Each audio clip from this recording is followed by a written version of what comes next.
Let's try that again. Arise, minions, and welcome to unMadeGaming. We are here. We are back for another episode of our Patreon one-shot. Today is a Glenbrook double feature. Episode 1 of the one-shots today is called It's All Happening Again. And it takes place on Saturday, May 24th. That being said, if you guys like what we do here and you want to support the channel, just like these fine folks you see here before you, the best way to do that is over on our Patreon, link in the description down below. While you're down there, click on that Discord link, join us in the Discord, be a part of the community, be a part of the conversation. And as always, if you feel like contributing to the actual episode you're watching, in the bottom right-hand corner is the corruption bar. That bar serves two purposes. One is every dollar that goes into that bar goes back to this channel for all kinds of things like mortgages and bills and artwork and the fun things in life. And two, whenever that bar fills, I don't know, I unleash chaos. Or I let one of the characters summon another eldritch deity from space. Who knows? Who knows what's going to happen? Certainly not me. That being said, the year is 1986. The place, New England, more specifically, Rhode Island. The home of Mercy Brown, America's first vampire. The site of many dark and lurid tales from the mind of HP Lovecraft, and the home of the infamously haunted Perron family.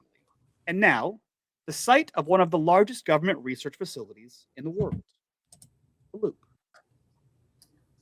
It is May. It is late May. As the kids would later come to know the term senioritis, has begun to set in. The end of the year is quickly approaching. The school year ends in but a few, 3 or so weeks.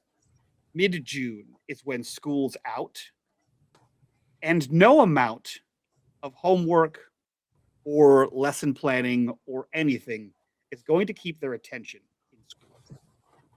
But today is the first weekend of what is colloquially known as cookout season. Memorial Day weekend. Memorial Day weekend is the weekend when everyone opens their pool. And if you don't have a pool, that sucks to be you. You know someone that has a pool. Or you know someone that knows someone that will let you use their pool. Grills are detarped. Burgers are cooked. Clam bakes are happening. People are eating stuffies and caw hogs and little necks and steamers. Lobsters are being boiled in a large pot on top of the grill. And any number of games are being played in these still far too cold to actually swim in pools. But kids have a different tolerance than we do. And that doesn't matter to them. It is pool season. This is truly the first weekend of summer. Even if you haven't been released on summer break, this is when it all goes down. There's nowhere that you can walk within the bounds of Glenbrook where it doesn't smell like burgers and hot dogs. I'm hungry. I make no apologies. We start with the least pool accessible person here, Fish. John. Oh. Fish, you live in an apartment complex. Oh, yeah. You have no access to a pool. Mm-hmm. Your closest friend, as far as you know, nothing happened to this person. But I mean, as far as the rest of the world knows, nothing happened to this person. But as far as you know, his home recently burned down and then inexplicably reappeared. His parents had been possibly missing for months at a time. Also, inexplicably, well, I guess in your case, very explicably reappeared. Mm-hmm. No pool to be found there. Your other closest friend is a not a foreign exchange student, but a foreign transplant. Also, no pool to be had. So your three closest friends have no access to a pool. But he did let us know that all Swedes are taught how to swim. That is true. Well, it is the ocean state, so beaches are available. Yeah. But your three closest friends have no access to a pool, nor do you in your apartment complex. So, Fish, on this bright, sunny Saturday morning in May, or I'll say late morning, early afternoon, right around like lunchish time, right when you start grilling, the smell of burgers wafts in through the air, through the window. Where do we find Fish, what do we find you doing on this Saturday morning, rather? I think she's down in the front yard of her apartment building by the bike rack, and she's got her shorts on and a t-shirt, a go bag on the floor with all her potential fun having things for the weekend, like a towel and stuff like that. And I think she's fixing her bike. She's like adjusting like the gears or something. Maybe the gears fell off, so she's like trying to fix it. It's probably, you know, mid to high 60s currently, and the forecast you caught as you were leaving the house is by like 3 o'clock it's going to be mid to high 70s. So it's a nice start to summer. It's a nice day. Nice day for shorts, a t-shirt, a tank top. Nice day to ride around your bicycle. Yeah.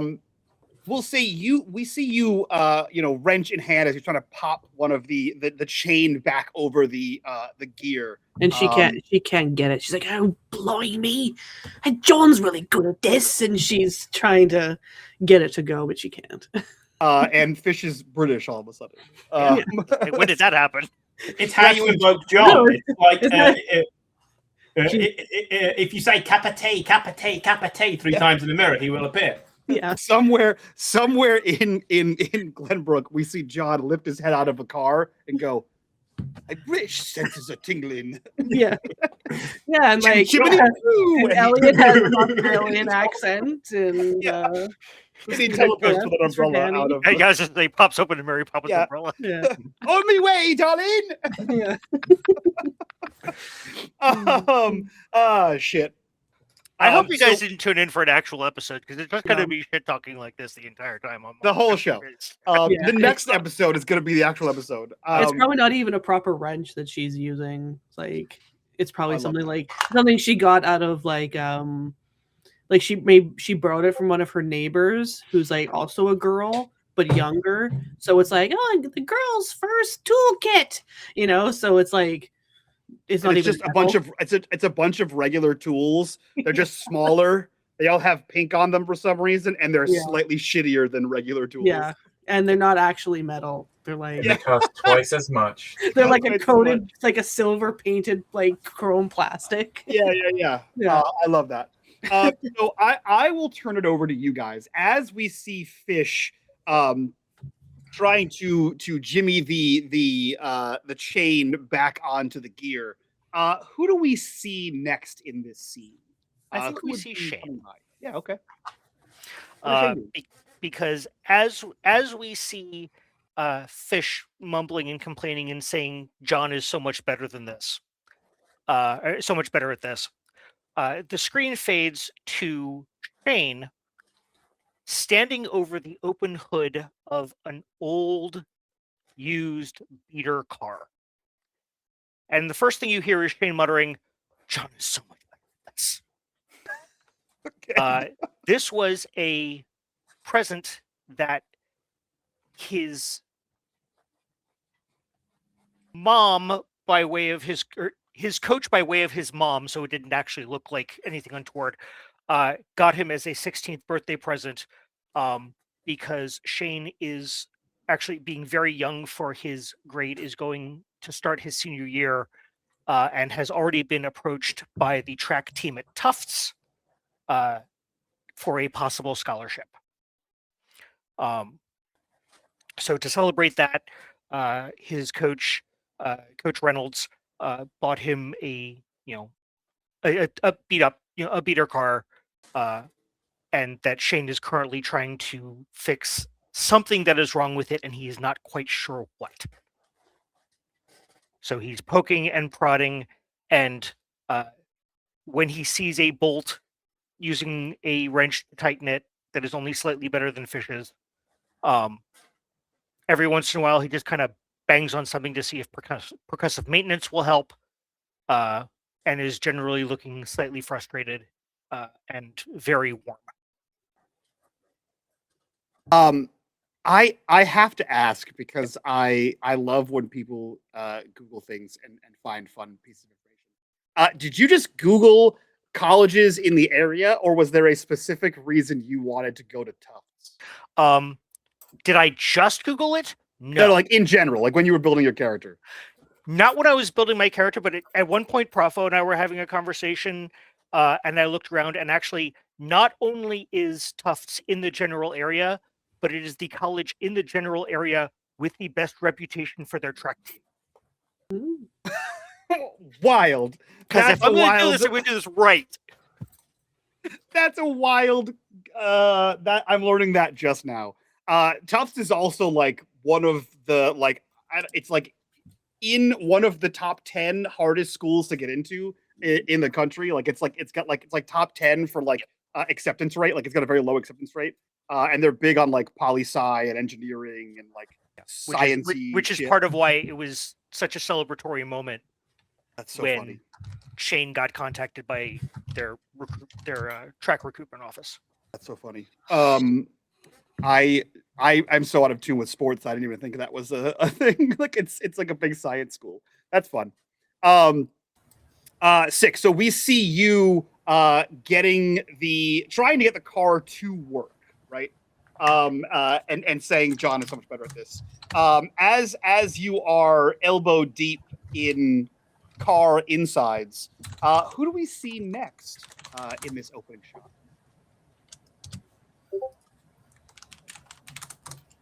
John or Blake? I'll hop in. Yeah. You see John's sort of socked feet as sitting in the back seat of his own car, which is perfect. He just can't drive it. It's a Jaguar convertible. The hood is down, and he is marking adverts with a free pen from his grandfather's company in the local auto trader. He's like, nah, this ain't no good. The frame's bent in the photo on this one. No, he's trying to find his next project, and the other side of the small hill and steps where the Victorian house is a completely empty pool. It's more of a pond, but you know, if you're an engineer, you could there is some form of heater for it, but it's more of a glorified pond. But it is to the untrained eye considered pool-like. But John is busy with his various auto traders, motorcycle trader, and local exchange and marts trying to find a motorcycle. He's not at all dressed for summer. He's wearing leather. He's wearing a work shirt, and he's thinking that it could be key motorcycling weather. But you know, the car is done. He just can't drive it.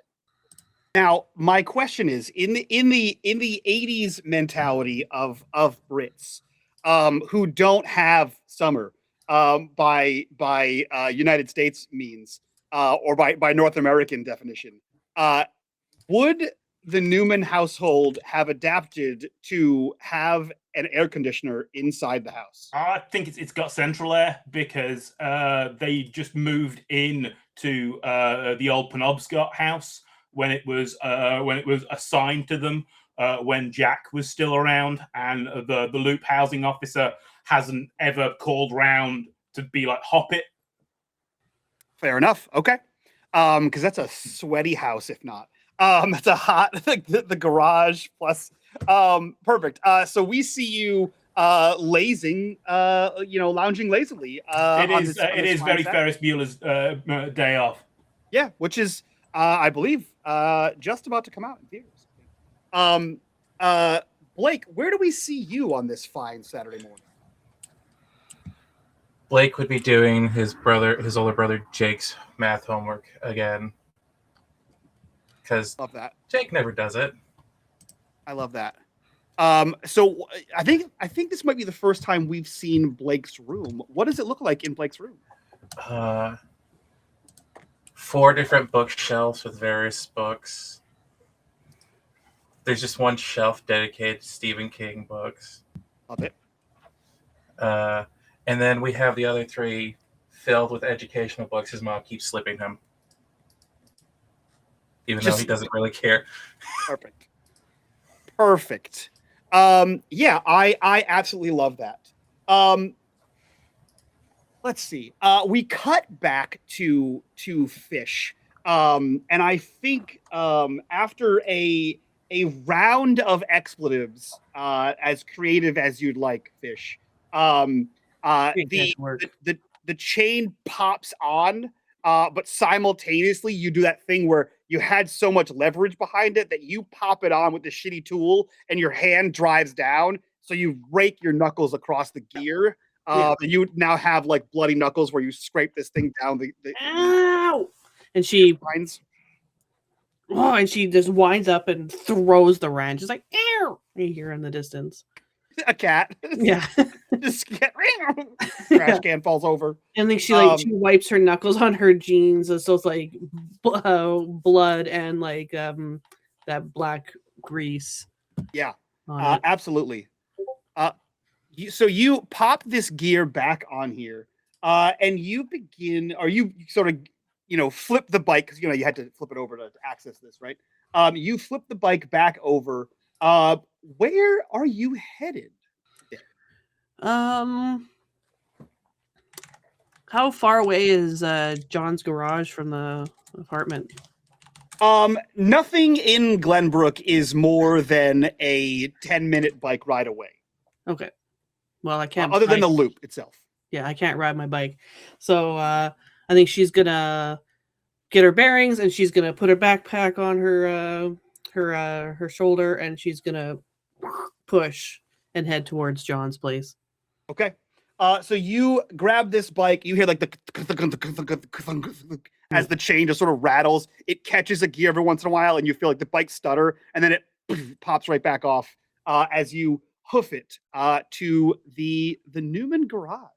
Yeah. And we'll transition from there to in the same order, I think. We'll transition from Fish to Shane. Shane, you are elbows deep inside this car. Grease, up to the wrists. You have tools that you have a basic understanding of their function and how to put them into practice. And you absolutely recognize a few parts of the car. You can at least identify that this shape goes on to this shape and therefore should rotate in some capacity. I feel as though you have not identified what's actually wrong with the car yet. So go ahead and roll me a tinker. Sure.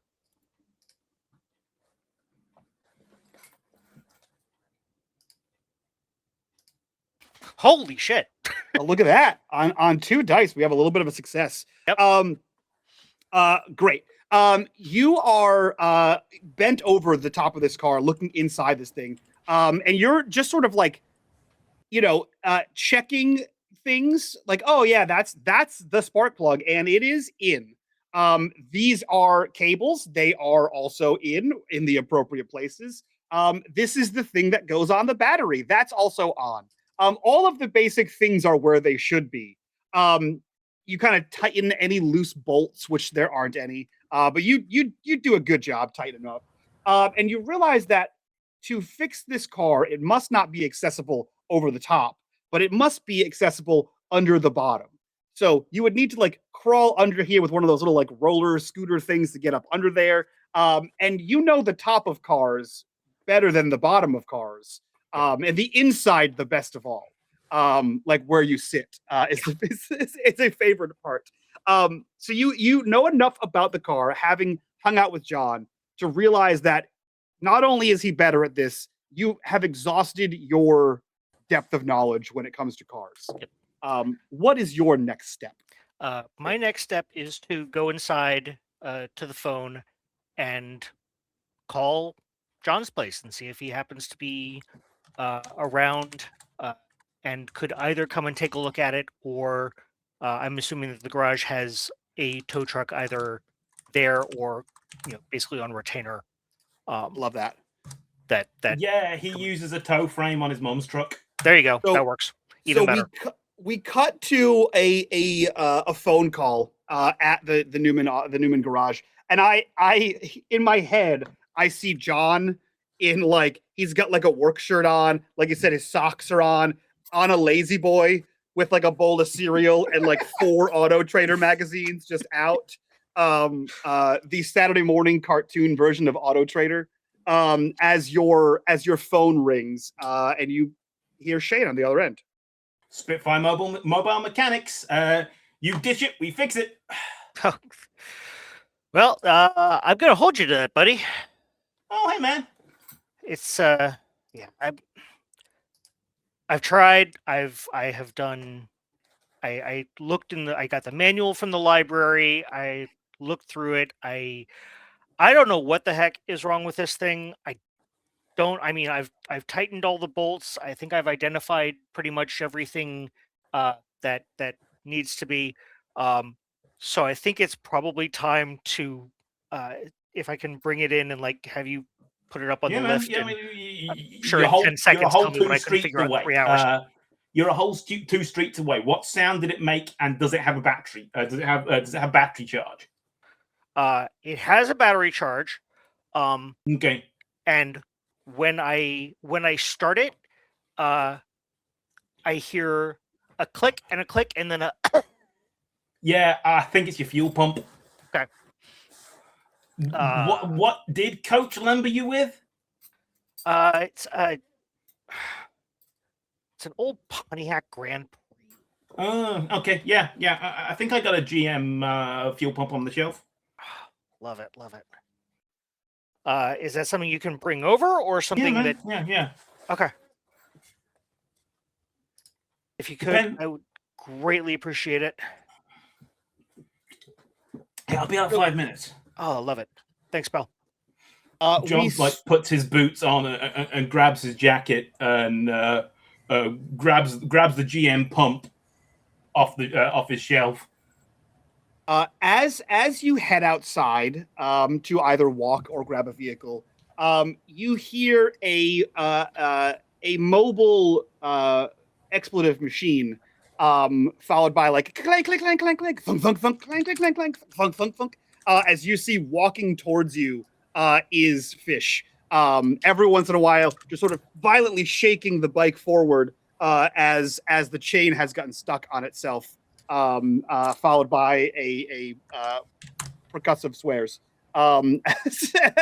as Fish rolls up to the Newman garage.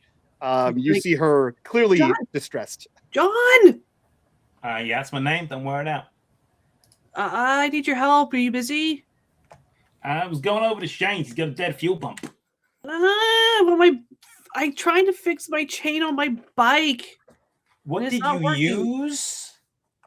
I don't know, a tool, but it wasn't a good tool. You know, Bob, my grandfather. You can see her hands all messed up. He begins fixing it whilst telling her one of the parables. You know, Bob, my grandfather trained as a tool setter. That was when he was in the Air Force for World War II. And he says, the right tool for the right job. Otherwise, you make one. And yeah, maybe you didn't make the right one.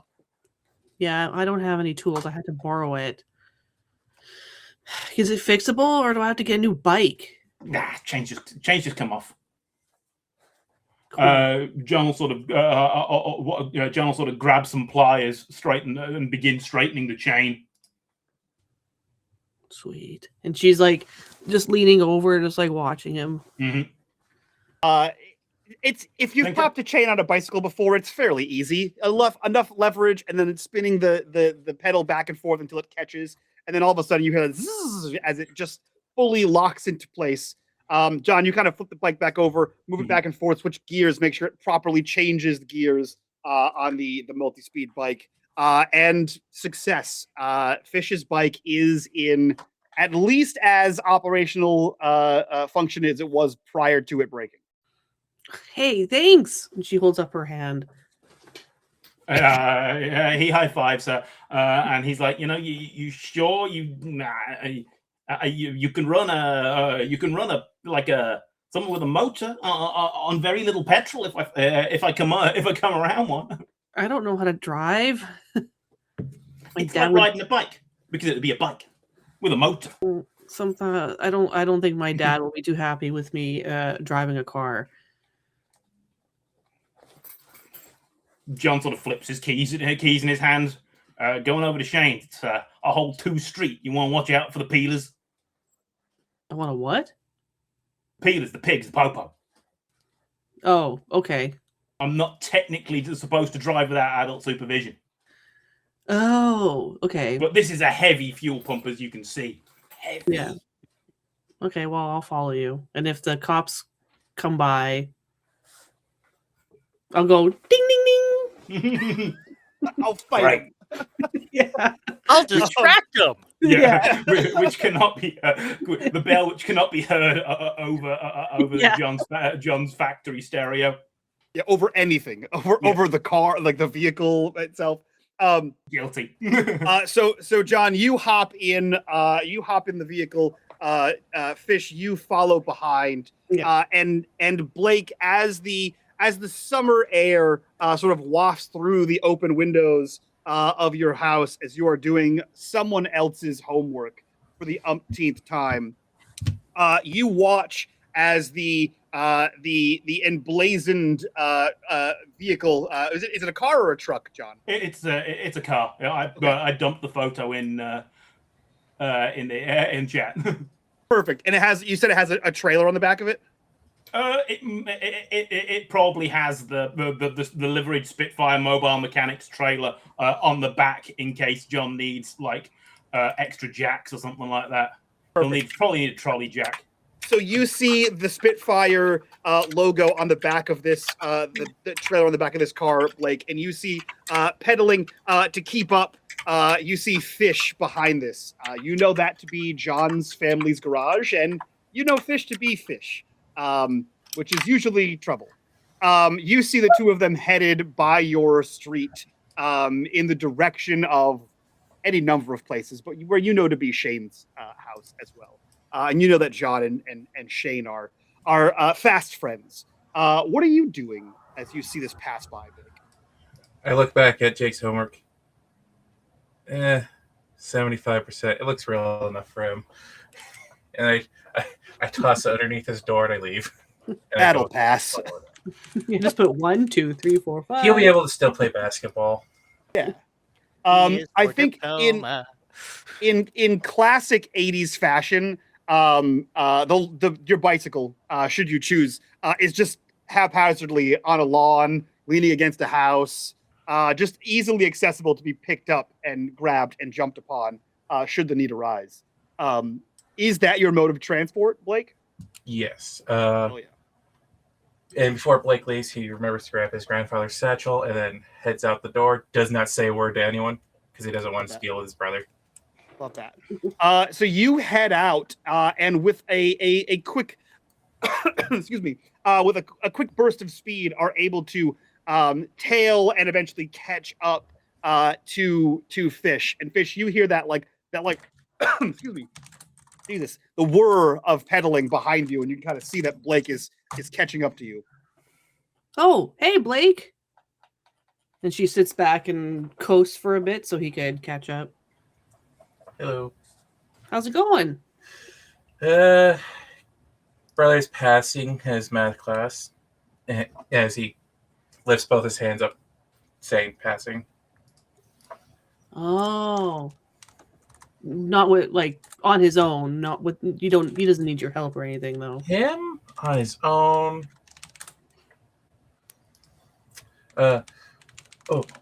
Also, I forgot. Are we heading towards Shane because he grabbed the wrong manual instead of the one I told him to grab? Yeah. John's helping him with his car apparently, and John helped me with my bike. And I'm kind of bored, so no one I know has a pool around here. Do you know anyone who has a pool? This is a quick out-of-character question. Yeah. We have not established what my mom does because she does not talk about it in the house. That is correct. And my dad is the local one of the librarians for the public Is also library. correct. What tier of family income is Blake? Ooh, I love that question. I was hoping you were gonna say she's a higher cool than kid. your jobs would higher than the job your dad does would imply. So we're upper middle class. Yes. You're like in one of these houses. Yeah. I figure he lives about 2 streets, 2 streets from the Hughes family, who are sort of they're faded Glenbrook old money. It's like trailer, apartment, house, nice house. Damn. And you live in a nice house. Okay. So we do have a pool. I don't think my sister's friends are over today, so not to deal with them. Because apparently that's what everyone does this weekend. Maybe when we're done, Shane will come with us. And we can use your pool, right? Yeah, that shouldn't be a problem. And Fish, you would know that JoJo is inexplicably on a family vacation. Something you've never seen him take, but you've also just remembered he only recently found his family. And Danny is at something karate. Kind of karate camp. Some sort of karate class, a meet. He's at a tournament. A tournament. Yeah, He's one at a of these. One of those. Viewing of a tournament, maybe. Yeah. Yeah, some kind of, yeah. So we'll say the John's car turns the corner and pulls up into Trevor's garage. The two of you sort of following.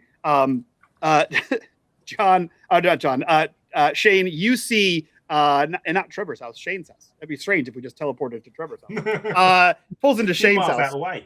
Yeah. Shane, you see the car pulling up, and it's like a reverse presidential escort. You see a car flanked by 2 bicycles. A very unimpressive escort. As you see, Fish and Blake are sort of pulling up beside the car as it pulls into your driveway. What are you doing? John, do you guys know how to swim over in England? Yeah, we're kind of an island nation. Oh yeah. Yeah, that makes sense. I mean, there is some form of pool at the place, but Blake has a pool. yeah, or the beach. Yeah, we could go to the beach. It's not California Well, beach, but I'm sure. Yeah. Watch your mouth. Or the quarry. There's a quarry. My mother's been pouring I mean, her it's divorce into renovating a beach house. Yeah, maybe Trevor will. Or sorry, maybe Shane will want to go. I'll have you know that in the video call window, at nowhere does Trevor have his actual name on the screen. Yeah, he just has his so we can't even look at it and be like, oh yeah, that clearly says Trevor on there. Yeah. Because I'm not calling him Meeple. Yeah. Yeah, maybe Shane will want to Never go. call him late for dinner. Yes, I answered a hey you, hey asshole, Yeah.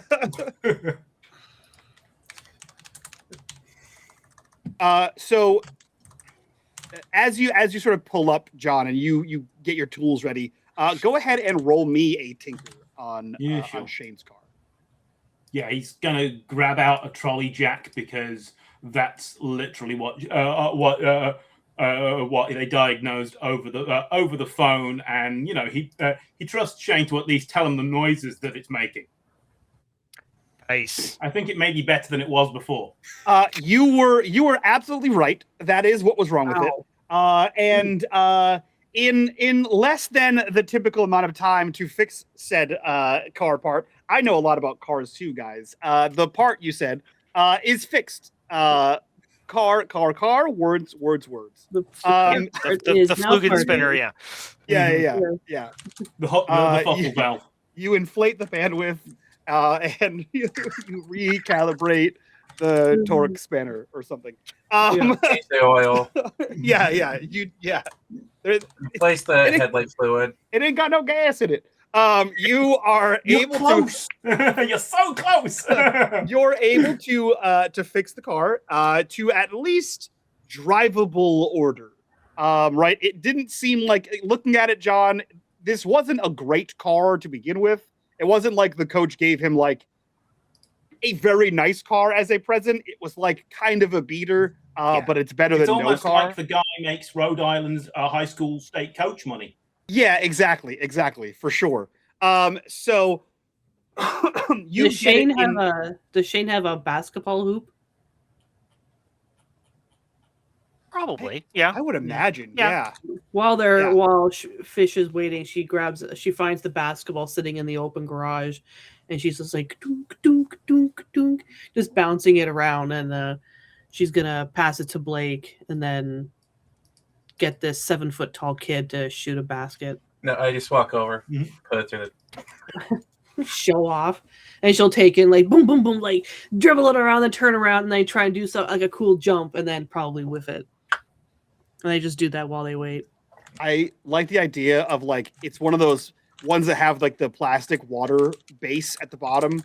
That's like it's like freestanding, and there's a lever action if you've ever seen those that raises and lowers the hoop. And I just see Blake just go over and go boop, and raise it to the maximum height. She's just like, come on.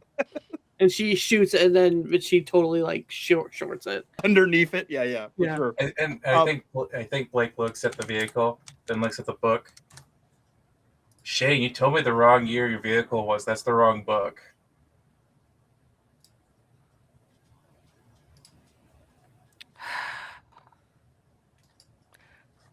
Okay, thanks. My God, is that supposed to be a 78 under the rust? Yeah. John's well, like, there's your problem right there. John's like 16. John's like, that's a 69. As the sun sort of shines in a god ray, Todd Howard would be proud. Are you guys done? Well, it's. I assume it is now running, at least for the moment. It is absolutely running for the moment. Yeah. We are good. She looks at Blake. Now can we go swimming in your pool? Yeah. She looks to the boys. Yeah, I could use a cooldown. Give me a second. Let me go in and grab some trunks and a towel. You head in the house. Fish, John, Blake, go ahead and roll me an investigate. Oh, lords. She will pass the ball to John.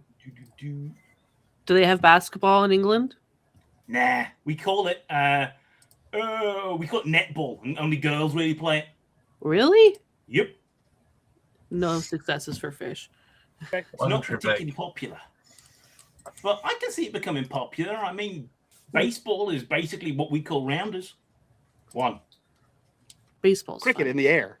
Air cricket.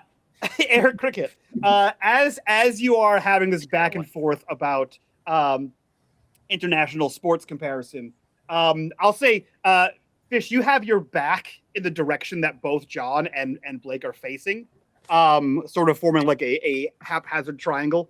John and Blake, you see a black car wheel around the corner that you had taken to come to Shane's house at a high rate of speed. And then you promptly see that car barreling directly at the three of you. Fuck! What do the two of you do? Blake tackles Fish out of the way. You can't tackle in basketball? John sidesteps out of the way, and he'll take a swing at the person's mirror. No need to swing at the mirror, John. As Blake tackles Fish out of the way, that car barrels directly towards you, and by directly towards you, I mean it hops the curb in front of the Hughes house, nearly hits the basketball hoop, drives into the driveway and crushes, absolutely destroys the mailbox. You see as soon as it like sort of screeches and half thuds to a halt, that steam or smoke is just emitting out of the top of the hood. And okay, John, going to grab the driver out by the collar and administer first aid. Well, John, you see, you smell that like sickly sweet smell that you know to be radiator fluid, just sort of pissing out the bottom of this car. And as you sort of look at it, you realize that there is a driver, and that he is slumped in his seat, and that you are staring at a black Chrysler LeBaron. Hey, loop asshole, learn to drive. As he pulls the guy out by his collar. You pull out a guy, and I actually don't think you've ever seen this person. But you pull out a roughly middle-aged gentleman. You pull him out, and Fish and Blake, definitely Fish. You recognize Mr. LaBelle. What? It's that guy from the newspaper clipping. So how much money in a cash society does old Aiden carry? Actually, John, you would recognize him. You saw him on a news show, cutting a ribbon in I know New York. he's the asshole that's been cozying up, that was trying to cozy up to Shane's mom. Shane's mom. Also that. That's the crazy loop guy. Which means I've probably also told you, John, that he is apparently the one paying Lisa's hospital bills. Yes. Well, he's paying for a mailbox and as well. You said he's dazed? No, John, if you're pulling him out of the car, you see that his eyes are like his eyelids are sort of fluttering, and his eyes are rolled back in his head. You also see that he has a gash on his forehead that is bleeding, not like profusely, but any sort of head wound bleeds quite a bit. And he is dead weight in your arms. I take it Blake has the most sense about him. I'm like, hey Blake, man, fetch me the first aid kit. It's in the Godiva Express. It's in the trunk, as you call it. Green army surplus box, white Red Cross on it. He's evil. John, take him down. And she Blake- rummages in her bag for like some kind of a weapon. You take the pink wrench back. Put your wallet in his mouth as Blake is going to grab the first aid kit. He's I was not she using pulls on my her zip wallet. I'm ties. using Her one his. pads. She comes across Mr. LaVale. He goes to tie him up. I'm sure there's like a dog leash at Shane's house, or like volleyball netting or something sports related. I'm sure LaBelle's wallet says "bad science man" on it. Yeah. It does. It sure does. It's the one that says "bad motherfucker" on it. Yeah. His license Family plate show. says BAD2BNE. Is his so you grab him and sort of pull him out. He is absolutely dead weight. So like as you're sort of pulling him, it's sort of like you're kind of half stumbling backwards as you're like dragging this man out of the car. You see his cane sort of tip over in the passenger seat towards the driver's seat as you pull him out and sort of lay him out in the driveway. Put him in a recovery position. Yeah. He's going to one a grab recovery his position. cane. John has done first aid, despite him not being in the Boy Scouts, because he doesn't do paramilitary organizations unless they give him guns. Love that. Shane, your mother is let's say, is she Saturday? Nice Saturday. The librarian. I would say figured she's at work. Yeah. Yeah. Your mother is at work, so you have the home to yourself today. And you are just going about your day, getting some trunks, getting a towel, maybe a few snacks for Blake's house. And then you hear the screech of tires and the collision of what was once ostensibly your mailbox. And you kind of like can peek through a window, do that kind of like squat to like see through the living room out into the front yard, and there is another car in your driveway that wasn't there before. And your friends are all around what looks to be a corpse. So I don't think I take the time to look through the window, because Shane has always been the act first, think later. So he's just he just drops everything, runs out the door, then surveys the situation. What the heck? Do I tried see to kill us. Asshole passed out on the wheel, just careered towards us. Your mailbox was an unfortunate victim. You see, as you see this, like survey the whole scene, the broken car. You see, at first, you see there is like a man just sort of splayed out, in like half a suit. And as you like adjust to the sun and adjust to the situation, you see that is absolutely LaBelle, who is, or Aiden, as you know him, just sort of assed out in your driveway. He's in the recovery position, and if Blake's offered the first aid kit, his gash is at least cleaned and dressed. I mean, I'm not usually against kidnapping loop operatives for our own end, but you really want this asshole in your house? It's been a long time since Fish has seen him, I think. A world of no, John.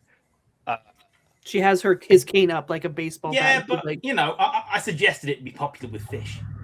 Fish, put the cane down. no way. Kill him. He's already almost dead. John will check his neck pulse. Yeah, what happened to him? Weak and thready, I assume. His pulse is strong. Like he's not like loss of blood. He just he is unconscious. Wake him up, John. Not how it works. I can't. Smack him. I can't like administer adrenaline or some shit like that. Shane, your house. You want to call paramedics? I think Blake, because his mom always forces him to read some of these educational books, knows what a sternum rub is. Does it to wake him up. Oh no! What's that? Oh no! He's As got the someone who knows rumblies what in that his is. bumbly- Oh, no. A sternum rub is what you do to some unconscious people to see Yeah, how I out they know are. what it is, but if Fish they- would not know what Oh. it is. I wouldn't wish that on someone I don't like. That hurts like a son of a bitch. I for think. Go ahead and roll me force, Blake.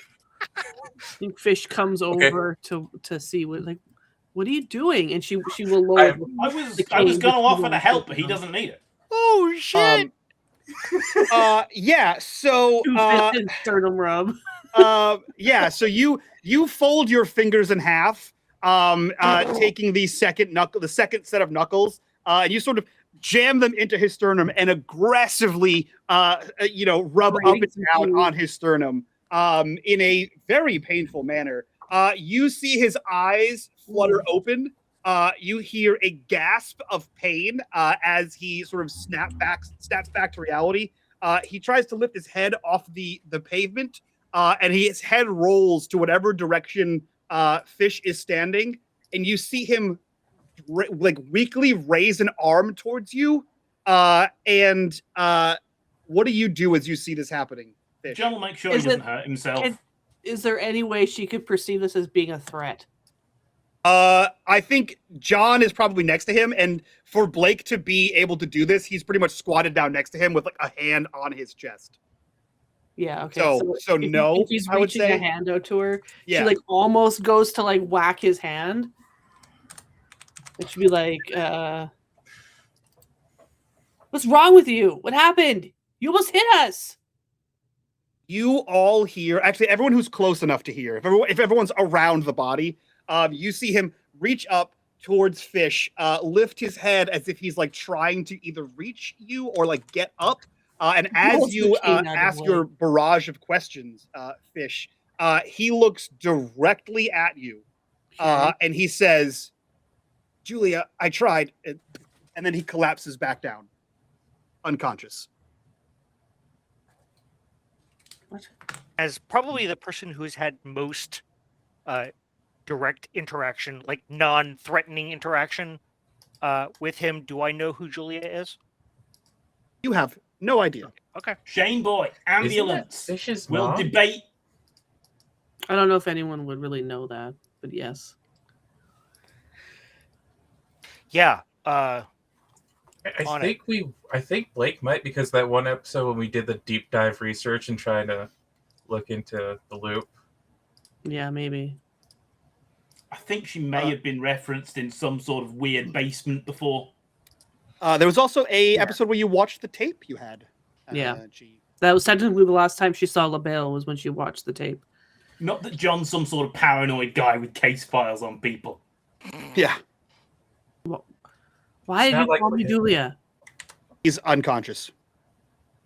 Blake, do it again.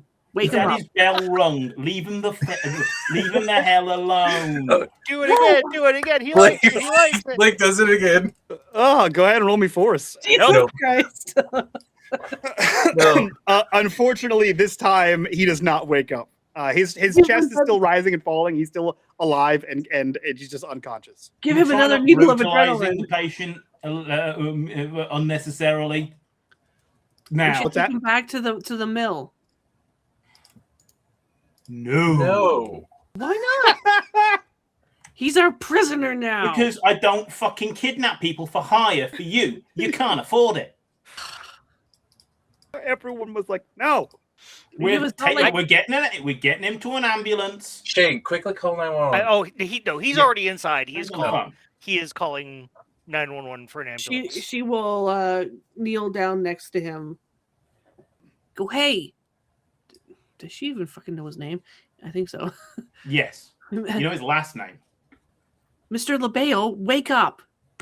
And she Hey, will it's I thought it Doctor. was Doctor. she will like kind of like hit him on the shoulder, like not like hitting him, but like it's like a shake. Wake up. We Totally- cut totally inside actually, and we cut inside to Shane as you pick up the phone to dial 911.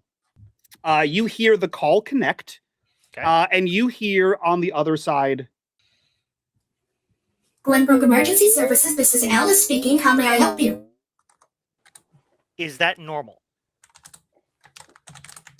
I mean, how often do you call 911? Okay. Let me rephrase then. Is it normal for like other municipal services in the area to have what sounds like an automatic answering service, or is this out of the ordinary for Glenbrook? Automated? What do you mean? What do you mean, Shane? That's a human voice. That was absolutely a regular human person voice. What are you saying right now? I'm saying that I have ears, Mike, and Um, my investigate doesn't suck. That's crazy that you would assume that. I don't think you call emergency services enough Fair. to really have a headway on that. You would know that 911 is a switchboard kind of situation where like you're going to get like the dispatch, and then they'll send the appropriate level of like EMS or police or fire, whatever it is. And you know it's 80s analog phones. You know, That's fair. Okay, maybe they sound shitty. I figure Shane might have an idea. His dad did used to work at the hospital. Yeah, but hospital answering services are private deals. They're different. There's a car crashed into my mailbox at 111 whatever Strange Street is road. Driver is currently unconscious, and seemed to be somewhat hallucinatory. But hold on, he looks at the door, sees that Fish has finally stopped. Banging on her shoulder. Mostly stable. Understood. We're dispatching rescue support. It's on its way. Thank you so much. Thank you. Shane Hughes. Click. The line terminates. Oh, stay on the line until emergency services arrive. Okay. You absolutely recognize that your name was in a completely different voice than the person who was speaking to you. Yep. That one you get for free. Oh, thanks. Appreciate that. That okay. What do you do?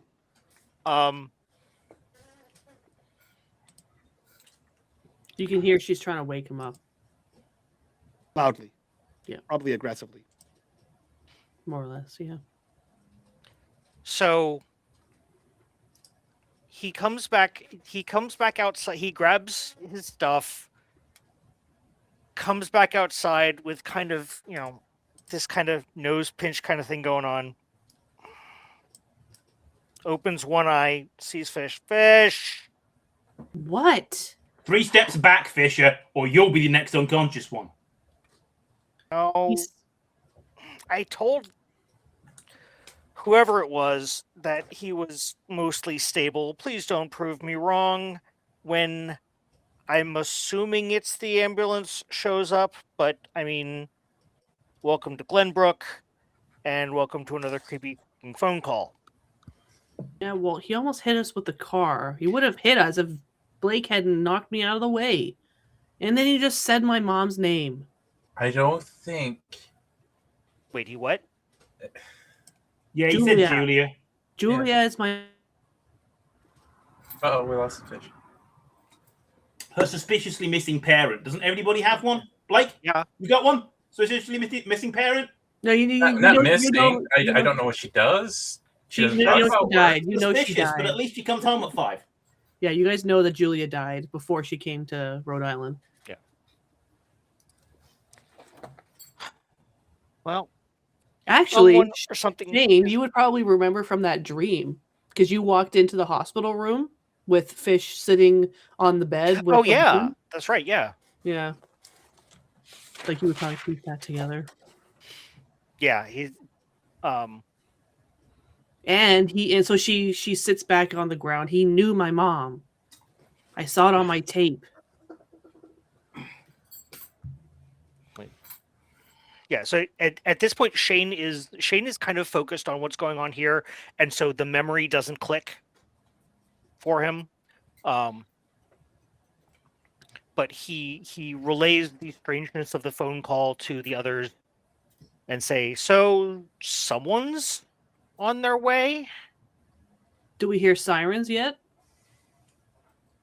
You don't hear shit. You want to be here when that happens? Why not? I don't know what weird shit they're sending out. Fish is gonna get up off the grass and she's gonna go search the car. That's weird. They should have been here by now. They're not that far actually from this house. Yeah, like if it's only 10 minutes from anywhere, then Yeah, should but the be hospital's siren. out of town. I don't know where the ambulance station and fire station is. The fire station would be in town, and there would be an ambulance in the fire station, so it shouldn't take that long. It should usually be around central point of the city. The hospital itself is in the city, not the town. Not Fish, Providence, the other one.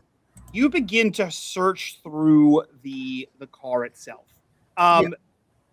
You obviously have his cane, to which you are familiar with. You've seen a number of times. You look around the driver's seat. There are a set of nondescript keys, which is a single key with a tag on it that indicates like the vehicle number, etc. This is sort of like a company car situation. So like they're all tagged. Fancy boy. He doesn't change. He doesn't open his own gas cap. Yeah. Mhm. You see that in the glove box is stock standard. It is the vehicle registration, obviously registered to the Department of Research and Technology. You see that there is the Chrysler Baron manual in mint condition. You see all of the things you would normally keep in your car in the glove box as like, manuals, registration, inspection, all that fun stuff. Yeah. There's a sticker on the windshield saying newly replaced since JoJo smashed the one and one the birthday bash. the date of it. Yeah. You check under the seat. There's nothing there. You check the back seat across the bench seat. There's nothing in the back seat. The entire and the floor is like it's vacuumed every week. Mm-hmm. So like it's or every however often. So the whole car interior is clean. Go ahead and roll me inspection. Jesus, investigation. Roll me to inspect the car. No success. Can John get his CSI Glenbrook on? Go ahead and roll me he wants to investigation. figure out from the car, but he's quite familiar with these four-wheel kajiggers. He wants to figure out why it crashed. Oh, actually, you know what? I'll say roll me Tinker in that case. Yeah, sure. It's a 3. Jesus. John. So John, you know how in movies, right? It's really cool for the hero of the story to just drive through a bunch of shit. Like a chain link fence explodes and sparks happen for no reason. Trash cans up on the like whatever, right? It's very cool to see. A shopping mall. Yeah, a whole shopping mall. John Very says, impractical. Sonny Crockett would never do this with his Daytona. Exactly. Very, very impractical in real life. And enough to make a mechanic sort of go, oh God, ooh. You sort of do a once over on this car. Both sides of the front quarter panels are scratched to shit. You see that despite having crashed into a mailbox, there is a vast amount more damage done to the front of this car than a mailbox would do.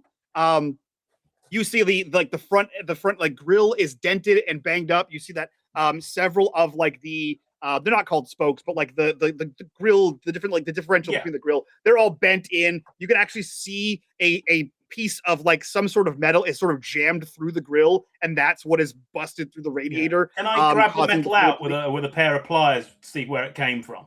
Yeah, you pull out a piece of metal, like a shard of metal, that it looks like this came from it is probably like an inch and a half, maybe 2 inches in diameter. And it is hollow tubing. Your best guess is this is part of a fence post. You see that the whole front of the car is bent up. You see that the hood where it would latch, that part is bent up as if it like hit something hard, harder than just a mailbox. And all of the damage seems to be centered on the front of the vehicle, except when you get to the trunk. You see there are 4 like it almost looks like a bullet hole, except there's no hole.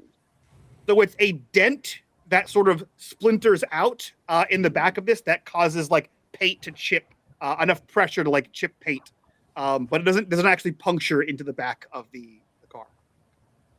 And there's no sign of a round. Correct. Yeah. Well, I think Blake at this time is also checking the bell for any other wounds, like like bleed outs, puncture wounds. Go ahead. Let me see. What's an appropriate medicine roll for this game? Go ahead and roll me, I think, a comprehend. My best stat. You check him over and like he's not responsive to the pain because he's very much unconscious. But as you're kind of working over him, there's no blood other than the head wound.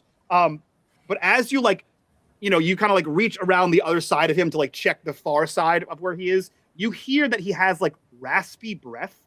And you sort of like undo like the first few buttons of his white shirt, and you see a massive bruise on his ribs. Do I notice any like is his stomach like swelling even more? His stomach isn't swelling, and the bruise on his ribs isn't sunken in. It just seems like he took a hard rock to the ribs. So, folks, call me an insane person. But You're an insane person. Yeah, I get it. It's going round here. Has somebody taken some sort of non-lethal weapon tech and used it against their boss? He lost Kara this motor some time ago down the street. It's messed up. He's been through at least one fence. The car's pretty clean. Can I re-roll for what do you call it? Re-roll Investigate. For investigate? what? My investigate. Yeah, go ahead and push your roll by either spending luck or taking a condition. Yes, I will. I'll spend a luck to re-roll. 1 success. What are you doing differently this time? I don't know. You had me roll investigate and I failed. Wish I did. What are you doing this time that you didn't do this last time? Better. You're doing Check in the back seat. I opened my eyes this time. Yeah. Facing the right way. Like I guess before I was searching all like the obvious places, so now I'm gonna like kind of she's gonna like, get down on her knees like next to the driver's side door and like look underneath the seat and like put her hand under the seats and stuff like that, and maybe check the trunk? You do a couple of things. You get down on your knees and get by the seat. You quickly hit the button for the trunk, and as you're running your hand underneath, like where the door and the seat would be, that place where you lose French fries, you sort of get your fingers under there, and you hit something that shifts a few inches. Like you tap it, and it like moves. Like it's probably light, and you kind of trace your fingers, try to find it again, and you find something that is thin, and hard. A McDonald's French fry. Yeah. A fossilized McDonald's French fry. Like a pencil, or like you start like doing that weird pincer crab claw thing, and it's not a pencil. It feels like it's like it's not like long. It's like maybe an inch and a half like wide, and it's very thin, and you start like sort of doing that pincher thing. It feels like it's metal. Can I grab it? You pull it out, and in your hand is a gold coin with a skull on one side. Son of a bitch. That's what she says no. out loud. She's like, "Oh, John's like, who the fuck Are goes you around kidding minting me? gold coins with skulls on? It's like an advertisement that we're the baddies. You've popped the trunk as well. probably when John's back there investigating, he's like, "Ka-thunk." John, the trunk is open, or at least opened in front of you while you're back there. Are you poking around in there? Sure.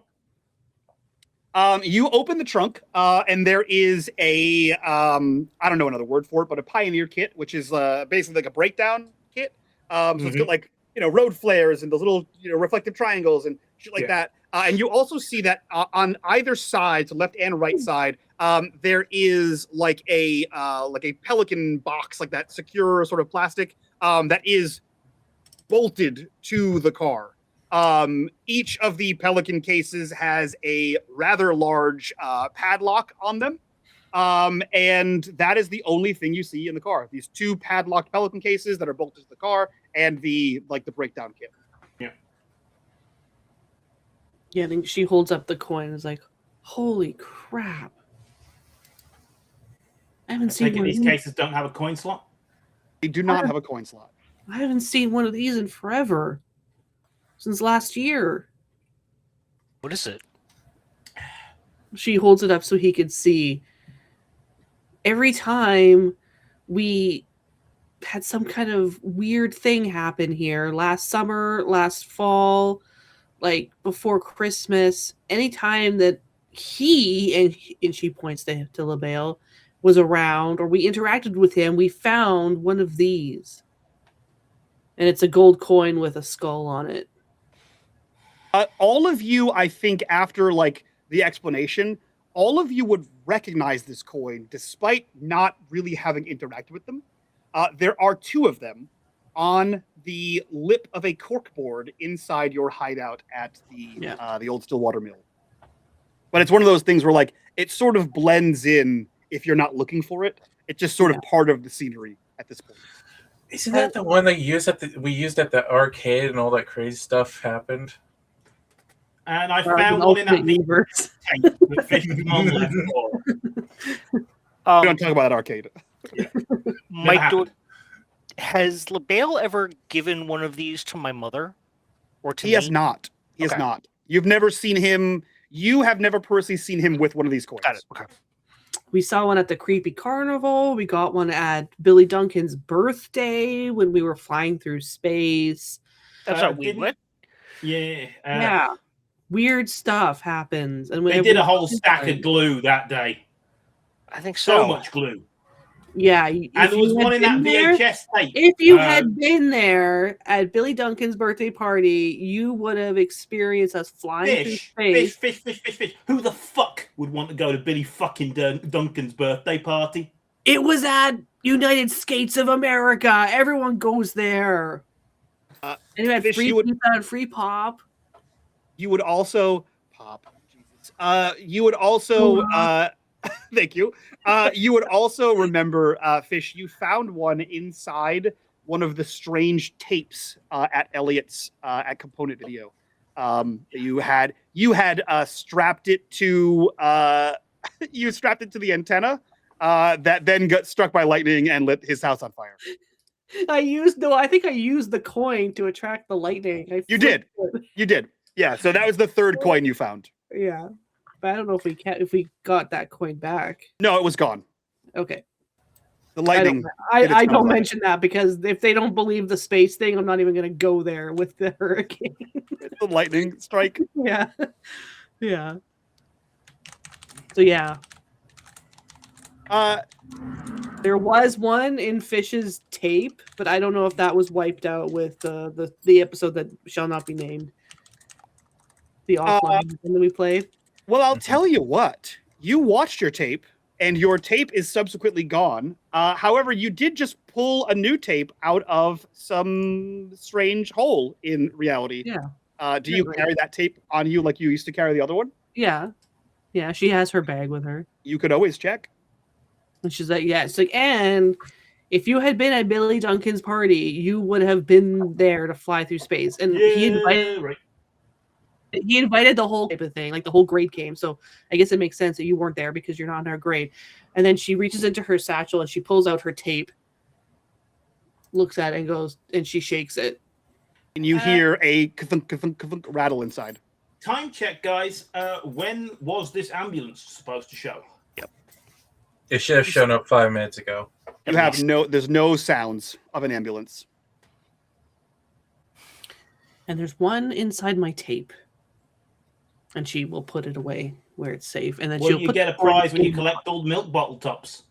Well, I don't know what's going on with these coins. We had some theories. Well, me and Elliot had some theories. Well, Joe what makes them didn't even say anything, and Danny just flailed his arms around. But yeah, where is the ambulance?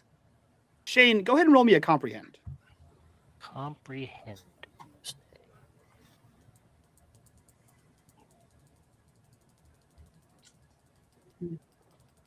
Who? Why? Yes. I do comprehend. You do. It is a Saturday. And it is a holiday weekend, and it is the unofficial start of cookout, season. There is an unusual lack of traffic on your road or on the adjoining road that your road connects to.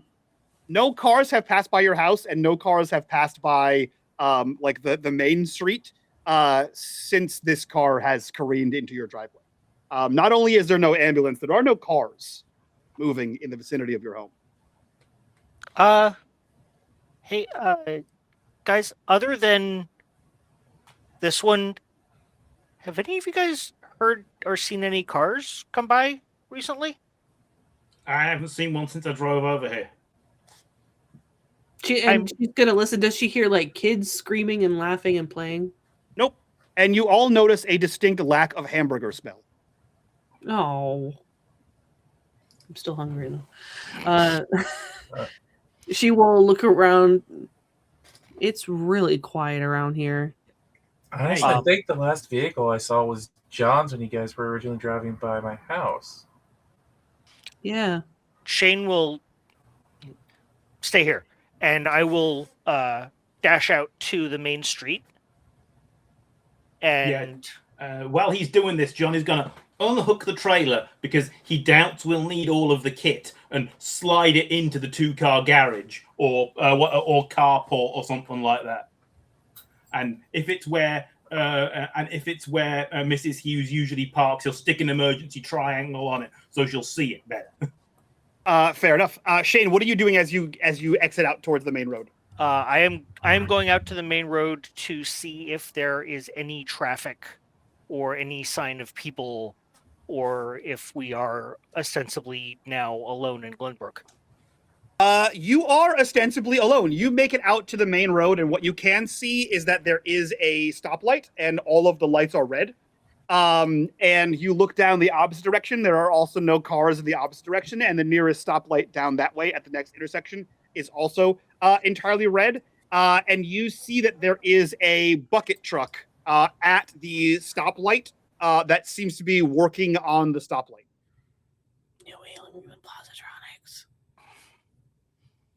How far away is that truck? Less than a quarter mile, so maybe like a quick jaunt for a track team person. Yeah. So I'm still in like a white tank top and probably not even probably workout shorts because that's what Shane wears. So I'm going to put on the air of just someone going out for a jog, and I'm going to do a quick swing around around that truck and see if I can see any identification, or if I can, I'll try to snag the license plate number. Sure. You make it down there pretty quickly. Go ahead and roll me an investigate.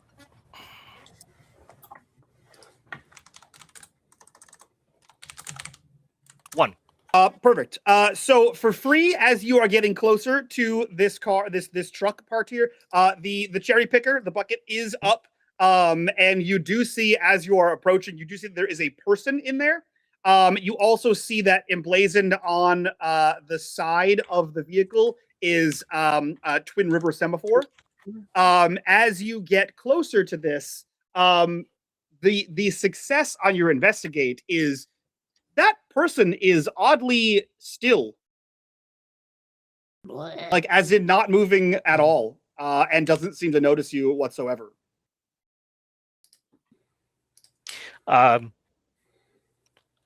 Shane will do the obligatory, slow to a stop.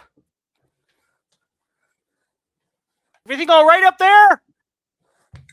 You get close enough to make that shout. This person does not look down at you. This person continues to not move. And you see that their position has not changed, of man in bucket with arms outreached, almost like a mannequin. I will go up to the cab of the truck. Is there anyone in it? You see strapped onto the steering wheel what looks like a club, like the anti-theft situation. Except you see that the prongs that would stop it from turning properly don't extend far enough to keep it from turning. You also see that there is an additional piece of this device that is over both the brake and gas pedal. And as far as you can see, in your wildest dreams or wildest Glenbrook episodes, it looks like there is some sort of remote control device on this vehicle. All right. Can I get past the club well enough to get to the horn? Oh, you can completely get in the car. Yeah, you can get in the car. You can touch every part of it. Yeah, I just want to have a CB. Pretty does sure not. if it's the county truck did have a CB, right? I will blast the horn a couple of times and see if that gets any response from Bucket Guy. Bucket Guy does not respond. However, you do see people kind of poke out of their house and look at what the noise is, which is pretty typical. That's an average response. You see people kind of look around now that you're a block away from your house, and then they just depart from their window. So there are people. There are people. Yeah. But the guy, you kind of poke your head back out, and the guy is still in that same position. Do I know any of the people in your neighborhood? Yes. Who are the people? I would imagine you'd be familiar enough with the surrounding homes. Okay. That's the Johnson's place. It's entirely up to you if you've interacted with them at all. But I think you'd know at least who they are, their names perhaps. I will go up to the door of one of the houses where someone was was looking through the window that I know, and we'll call it the Johnsons just to be, because you already mentioned it. I go and knock on the door. You see Mr. Johnson open the door, and he says, "Good morning. Is there something I can do for you?" Hi. It's Shane from next street over. The Hughes boy. Yeah. I don't know. Did you notice when that truck came by?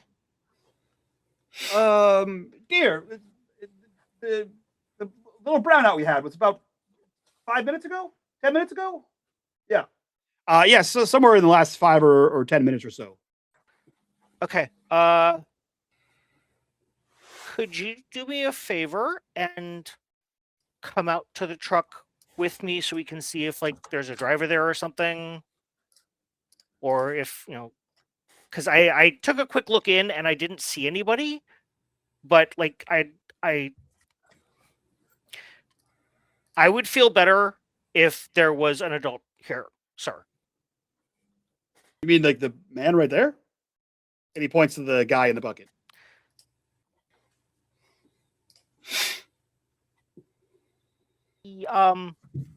Someone that I know.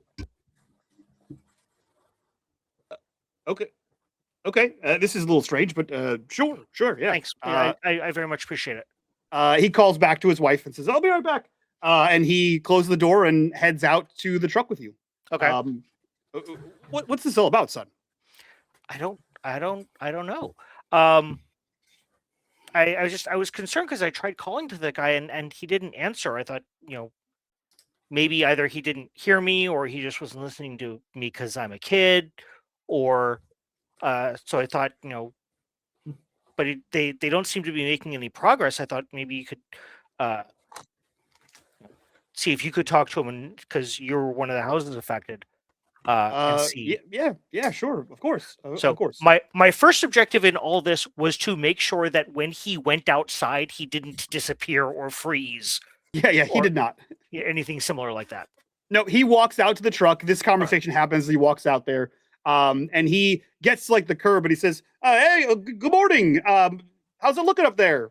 And you watch Shane as the person in the bucket again does not move, but you instead hear, Everything's fine. We'll have it fixed right up for you. "Oh, you see that? They are working on it. See?" Okay. And you were worried. Kids no. these days. Us kids. It's you know what it is? It's too much time in front of that TV, I think. You can go a day without the TV. It'll be fine. I'll try, sir, but at least I try to get a jog in every day. So that's something. Physical fitness is important. It is very much so. Anyway, all right. Tell your mother I said hi. I will do. Thank you very much. Your mom. And yeah, I'll drink an extra glass of milk tonight and think of you. Good for you. Does the body good. Gee, I like how you were like your mother. That's all he has at home. That's all he knows.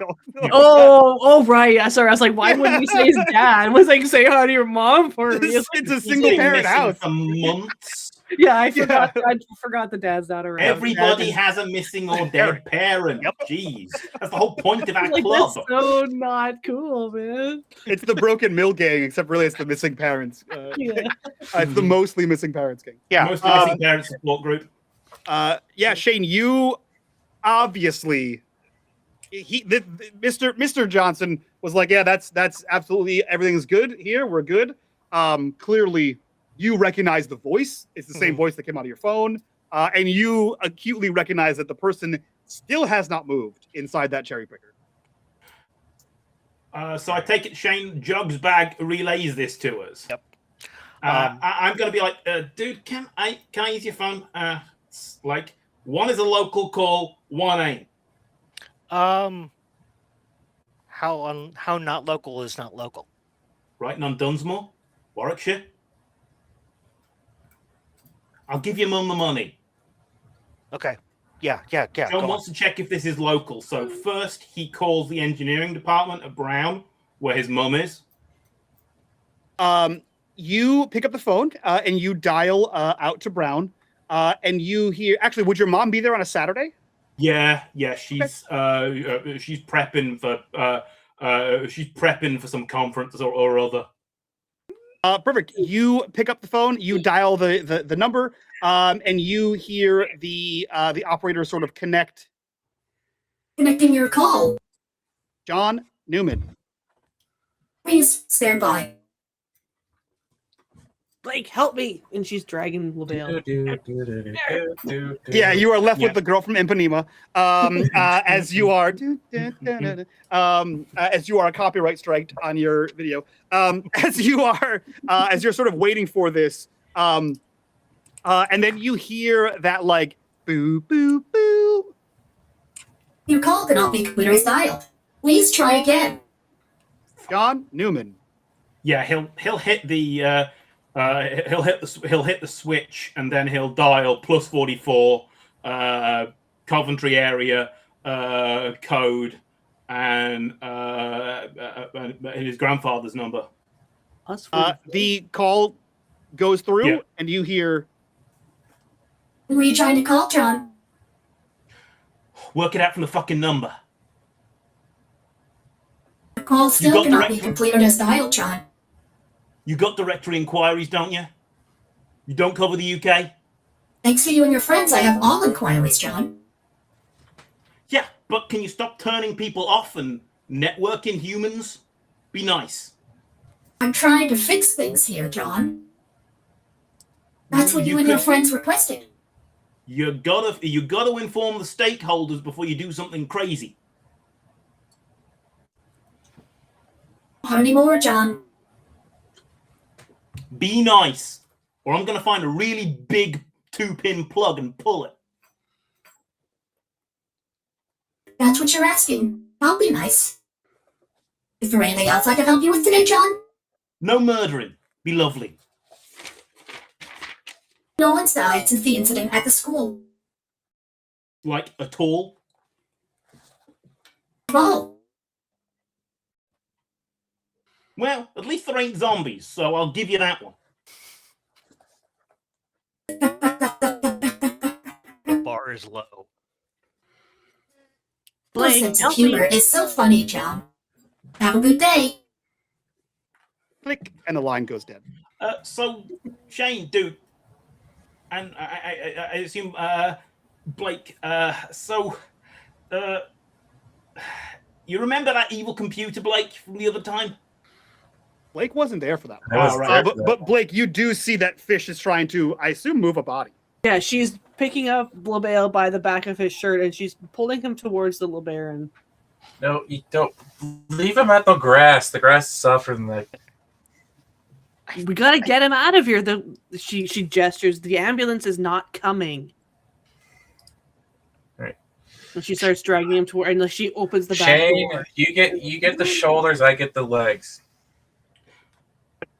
Shane was there for the So- computer, wasn't it? Or wasn't he? Or am I mixing episodes?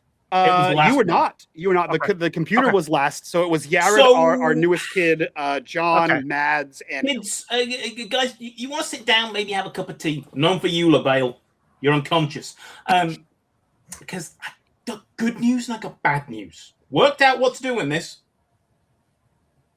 And good Okay. news, haven't run up the Hughes phone bill.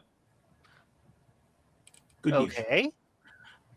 So now, yeah, Jared, this new kid who's into computers that we ran into, Elliot, Mads, and myself encountered this evil supercomputer and accidentally seemed to have taken it out of safe mode.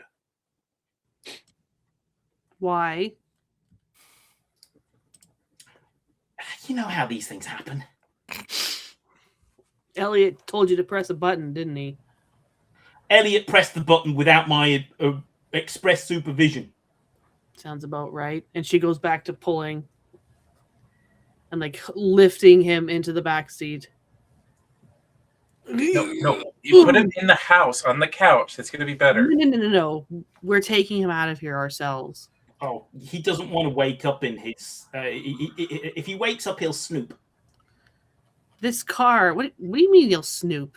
We're In not an all old gonna car? fit if he's in the back seat of the car. We can work it out.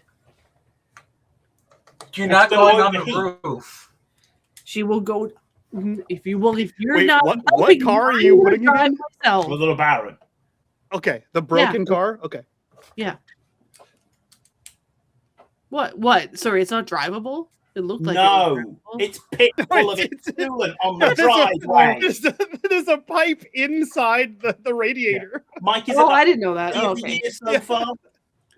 All right, Is it so hot she's still driving here him. so She's far? dragging him towards John's car. Okay. What? Nobody rides for free. And I've got a pretty exclusive nomad scientist rule. She pats LaBelle's pockets. Does he have his wallet on him? He's in his- also a mad it was in his belt. scientist. That was the second part you- of the rule. You pat his pockets, and shirt you pocket? feel that there is a smallish, hard rectangular something in one front pocket, and a hard roundish circular thing in the other front pocket. And you kind of like move him, a little bit, and there is no cheek bulge of a wallet in the backside of his pants. No, he put it between his teeth. It's probably on the Fine. lawn somewhere. She will go for those two objects. You pull out the first one. The rectangular object is an ID. So it's an Aiden LaBelle ID badge for the Department of Research and Technology. And the other item is another gold coin. Is it identical? Is it identical? It is identical to the one you found under the seat.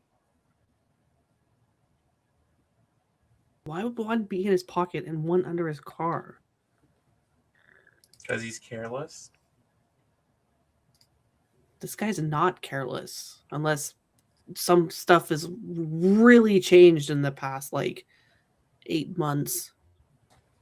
This guy always seems to be one step ahead and knows what's going on. It's like these are part of a control of his experiments. She's gonna try, That hasn't changed. she's gonna try waking him up again. Where do you have those coins? In my pocket. You put them both in your pocket, and you feel them snap together. She holds them out. The flat side, they are back to back. Skulls on the outside. Can she pull them apart? There is pressure, they are being held together, but you are able to kind of force them apart. Whoa, they're magnetic. Here, Oh, let me the pull other out one's the one like so you that. don't break the one your tape. Or the tape. No, the one in her tape is in her bag. It's still inside the tape, right? Mhm. Yeah. What did you say, Blake? Here, let me hold one so they're not just doing that. You would know, Fish, the other two you placed on the lip of your corkboard. Yeah. Don't do that. Yeah, the other ones don't do this. She will reluctantly pass one to Blake. You have a coin. I Metal. put it in my satchel. That belongs in the museum, which is the hideout. So Blake, you have one coin. Fish, you have one coin. What are you doing with the body? You said. Well, sorry, I thought the LeBaron was still drivable. It's the ambulance isn't coming, so we have to get him to some help somehow. You've Or changed. we could kid. put him on the couch. What's the couch gonna do? Sorry, He's Shane. softer than the grass and warmer. Well, Shane's got some nice grass here. Keep him on the grass, if you would. He's in my house enough already, thanks. Yeah. She's gonna try and wake him up. How are you going to do that? Yeah, no, Stop him in the mouth. she sits down next to him and on her knees, at his shoulder, and she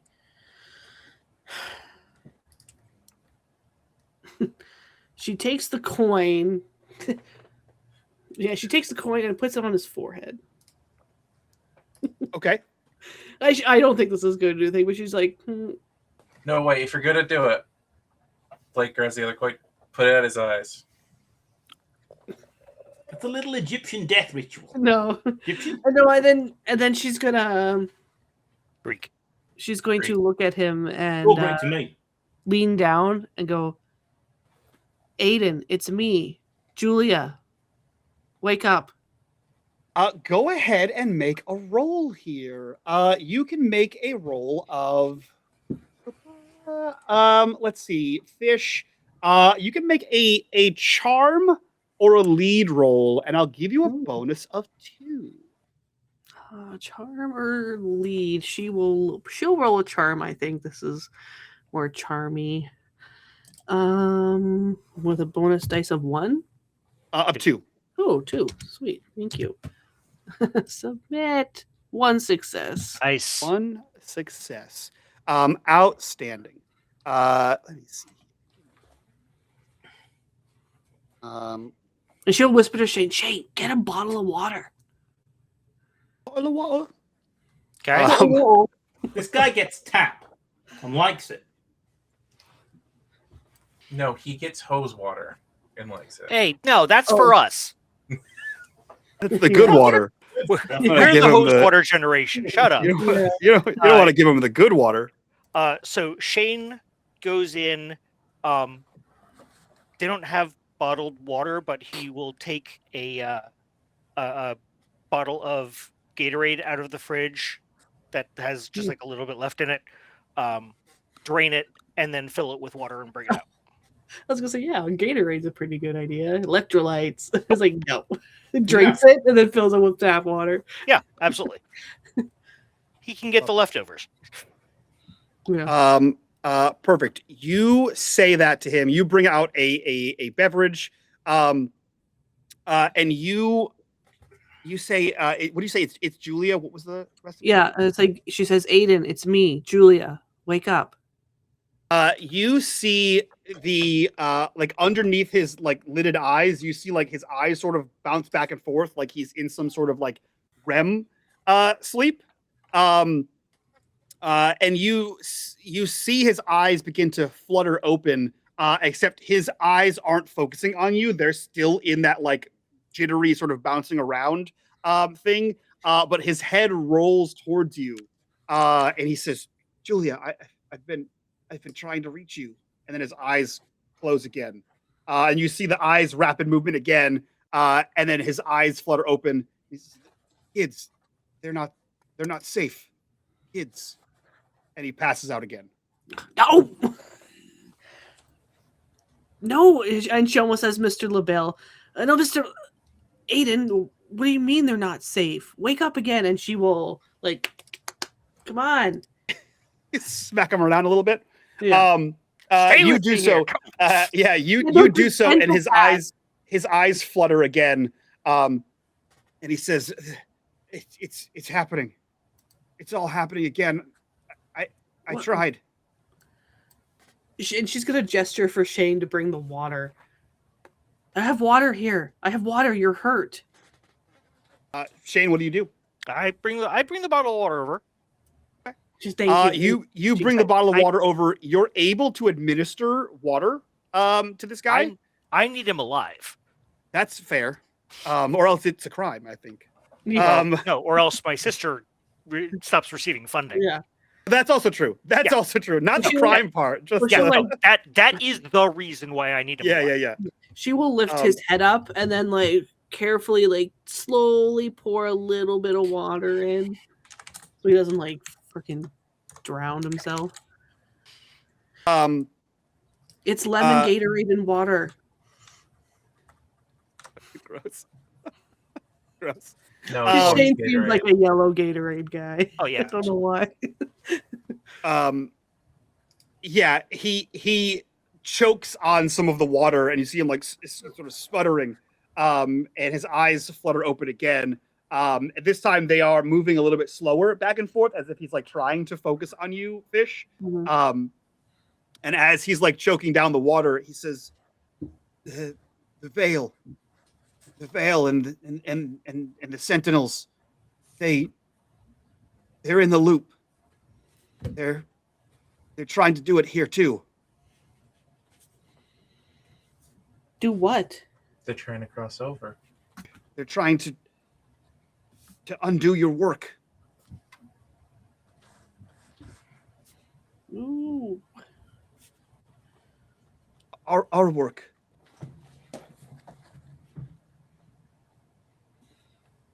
How close are they? It might be too late. Aiden, What year is it? 1986. Okay. Just making sure. 1952. Well, 1921. It's 1066. Wait, what? how did you Well, know where to find me? He looks up to you and his eyes are still now. You can see his pupils are like dilating. And he looks to you and he says, Julia, we might have to pull you back. And you watch as his pupils adjust and stop adjusting. And then you see him blink a few times, like a hard blink, like a forced blink. And he then looks at- then I say, pull me back from where? he looks to you and you see him like react as if someone's too close, like when someone moves too quickly or is too close to you, he sort of flinches. And I'm you still see him, holding his head. Mr. Adonna Fisher. And he recognizes you and seems very confused. Like he's just aware that he is now being cradled by a child. And he recognizes who that child is. And she glances up at the boys and then down at him. Mr. LaBelle?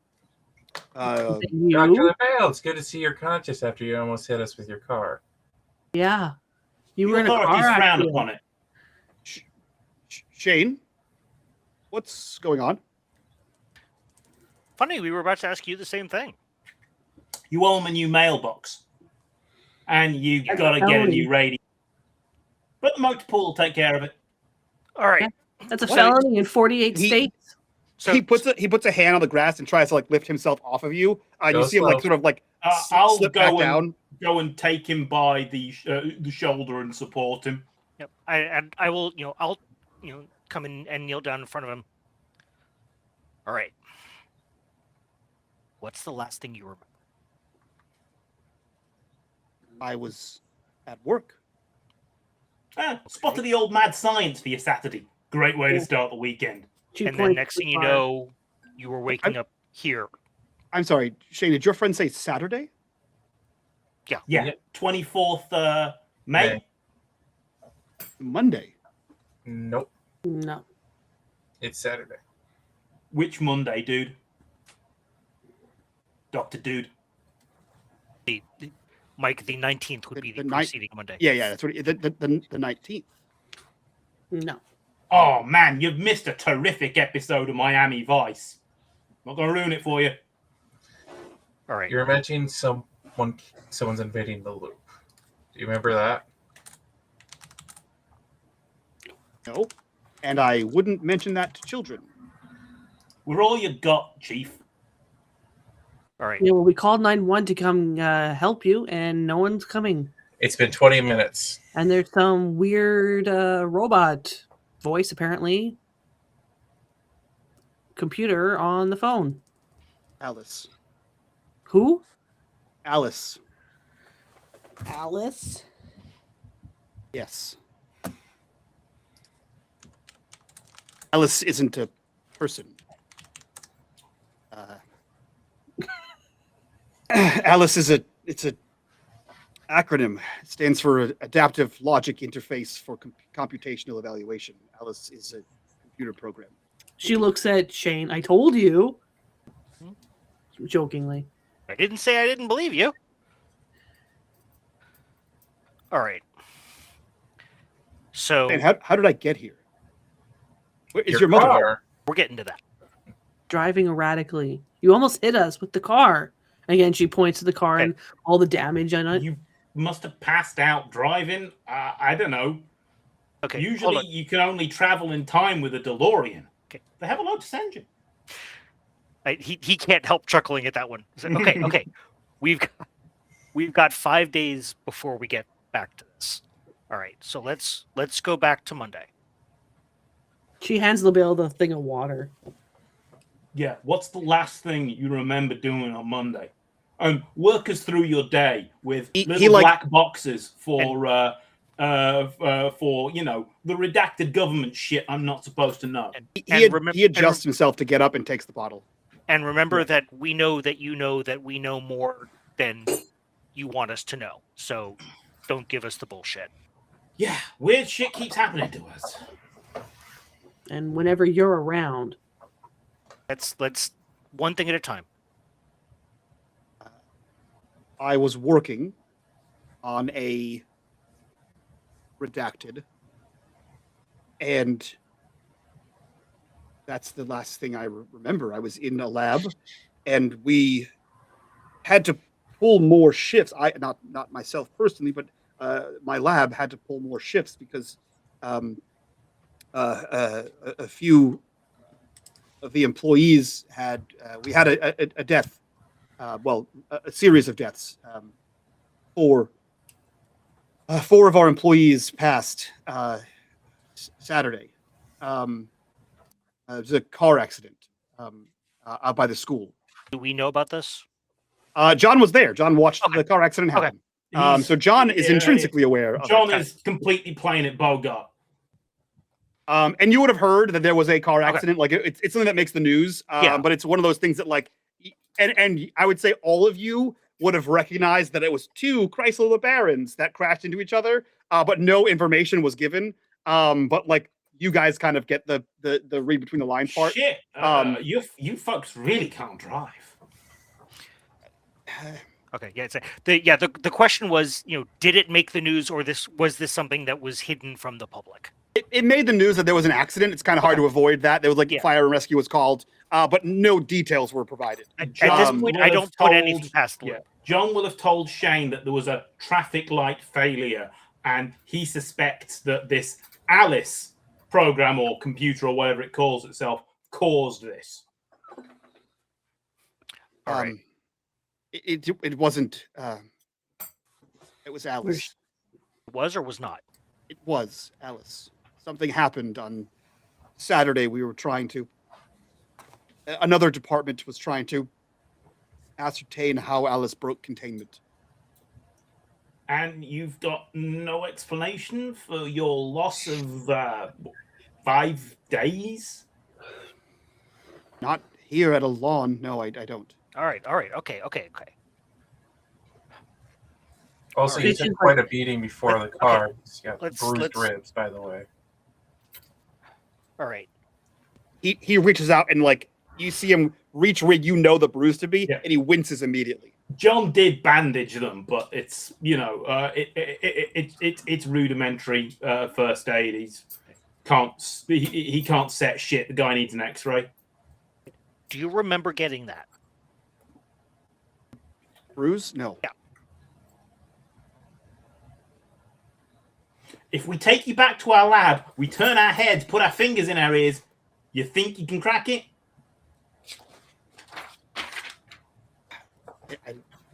I can't get you in the lab, and judging by the state of my car, I think I came from the lab aggressively. I'm sorry. What was that last part, Mike? Aggressively. And you've got like no off-site, black site redundancy. and you have what looks like almost like bullet holes without the holes in the truck. Yeah, someone's used a non-lethal weapon, and it was pretty near lethal on you. Blake? Coin? No, Mm, she does say that, but she. Yeah, and what are these evil guy skull coins about? I know. Get it's into that. yeah. He holds up his hand as if expecting you to toss him a coin. And Fish is like just kind of shifting from foot to Blake foot. hands it. Okay. What is this? What does it look like to you? And you look at his face, and you can tell, though that sounded like an adult, like put off sort of question, like, "Oh, what do you think it is?"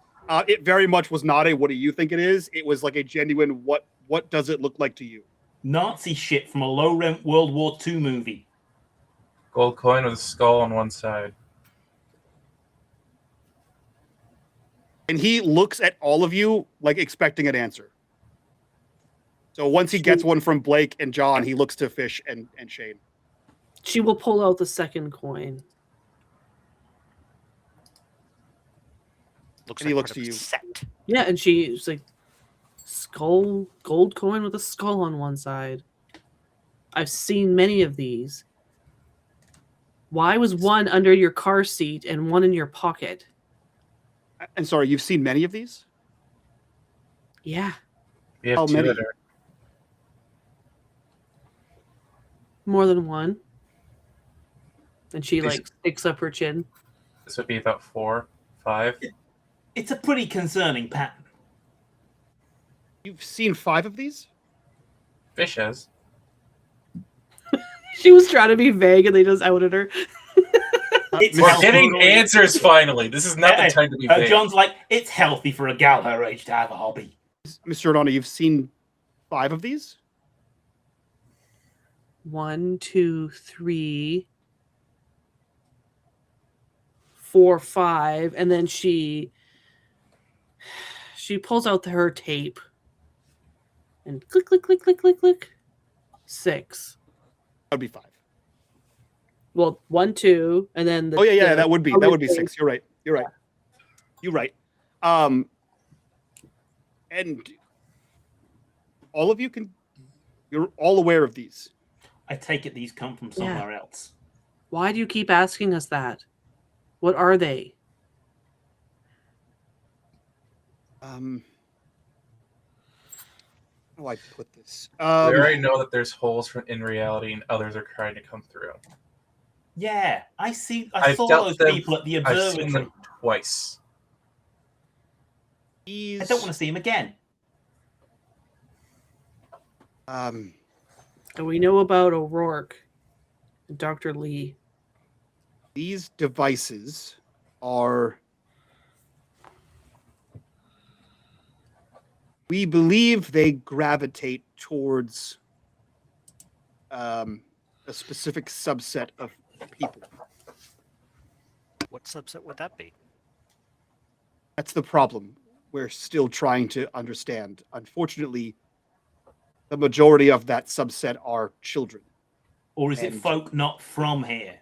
Not originally from this dimension, perhaps? As far as I'm aware, no. But they do seem to gravitate towards not all children, but a small number.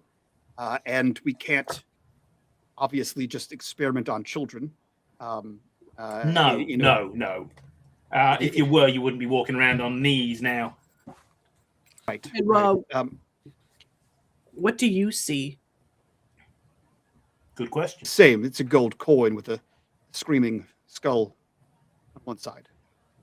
Okay, so how come you can see what we see and you think it's weird? The subset of people, the majority of them are children. There is an increasingly small number of adults who are able to see them as well. I am one of them. We have been trying to keep an eye on anyone who interacts with these in any marketed way. The fact that you have seen 5 of them, 6 of them, is I don't know anyone that has seen that, has interacted with that high of a number. So what can we do to fix the problem we have now, given that we probably don't have access to the facility? And I don't want to go there. My dad's got nothing better to do in his life than work weekends. So before he asks what the rest of the problem is, because we haven't told him yet, I will fill him in on the fact that there's no traffic and the one person that I've seen outside doesn't seem to be moving, and then describe the interaction with the neighbor. Before you are able to fill him in, John, you said your father doesn't have anything to do but work on weekends. He looks to you concerned, and he says, Mr. Newman, your father was fired months ago. Great. Another feather in his peerless military record. Sure. Mr. Newman, have you had contact with your father? Nope. Not since your goons moved his stuff. If you have contact with him, please let me know. He's at large. At large makes him sound dangerous. What did he do? That's what makes him dangerous. We don't know. We know that he absconded with a number of high-level security cases. We don't know if it was an attempt to sell them to the Russians or an attempt to... He's not a fucking red. Well, given the climate... He fought those dudes in Korea. Money is a powerful tool, Mr. Newman. All right, let's dial back on the supposition. And My grandfather has plenty of fucking money. He just won't play the game. Well, then I don't know okay. why. Just a theory, I think, John. The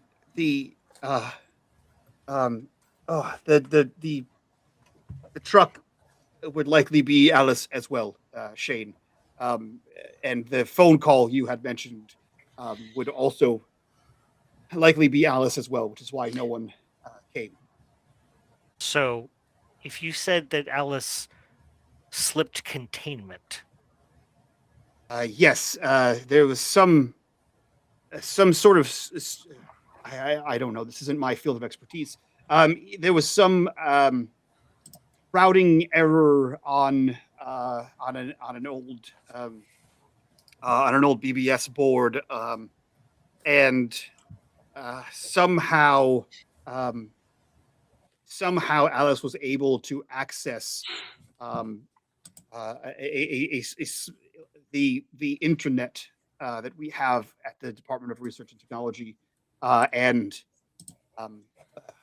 she's cleaning up her mess. But someone interacted with Alice using a secure Dart login, thereby giving her additional access, and she was able to essentially close the loop on her containment and escape.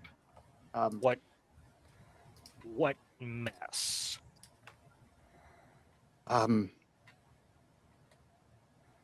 You know the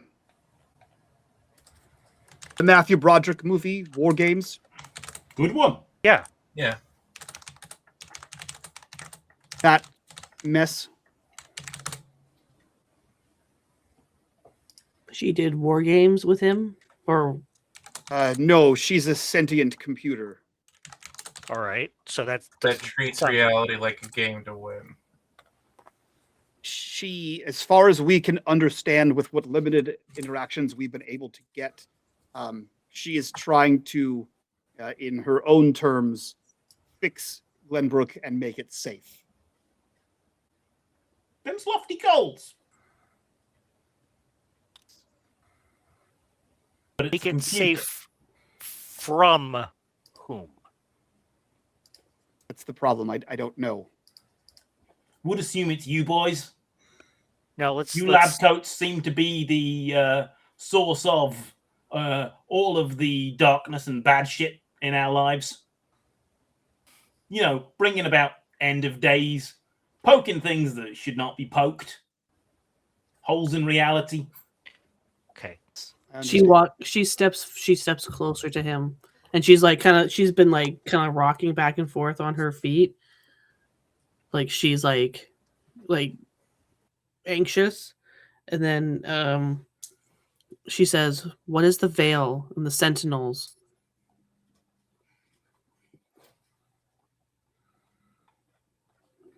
You said it when you were on the ground.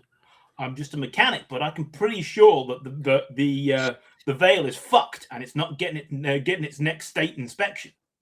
The Veil is not a what. It's a who. They are a group.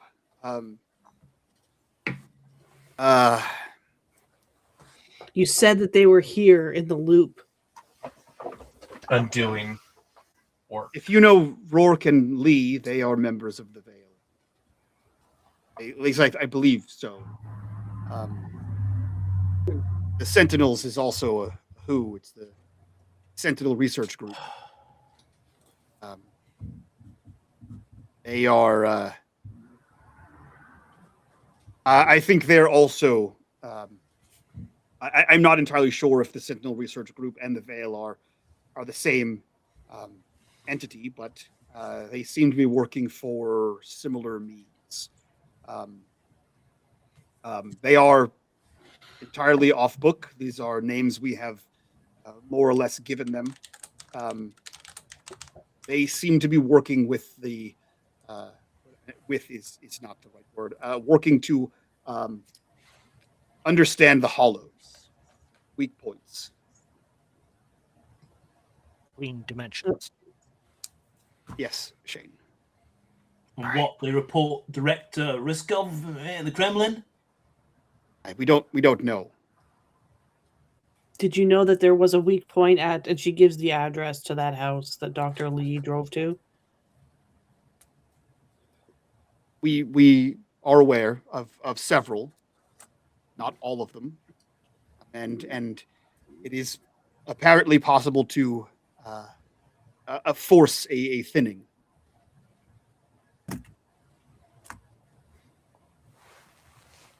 It's never good. Never good. So A teacher that talked about thinnings in the Veil. Right now, we need to deal with Alice before she becomes another Am. So I kneel down so that I am very close to his face, and I speak very softly so that only he and I can hear this. Look, you know, I don't like your designs on my mother, but I also know for some reason you've been taking care of my sister. I don't know why, and that's not important right now. My family has put a lot of trust in you.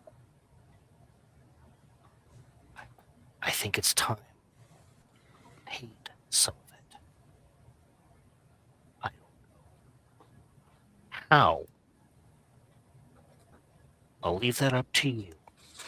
But get us in so we can figure out what's going on. Say that last part again for me. You need to get us into the loop so that we can figure out what's going on. Shane, as much as I appreciate your candor in this moment, there's no way in hell that I could get children into the loop. It's impossible. There are cameras in every corridor. I may be a director, but I don't have that kind of. Even I don't have that kind of power.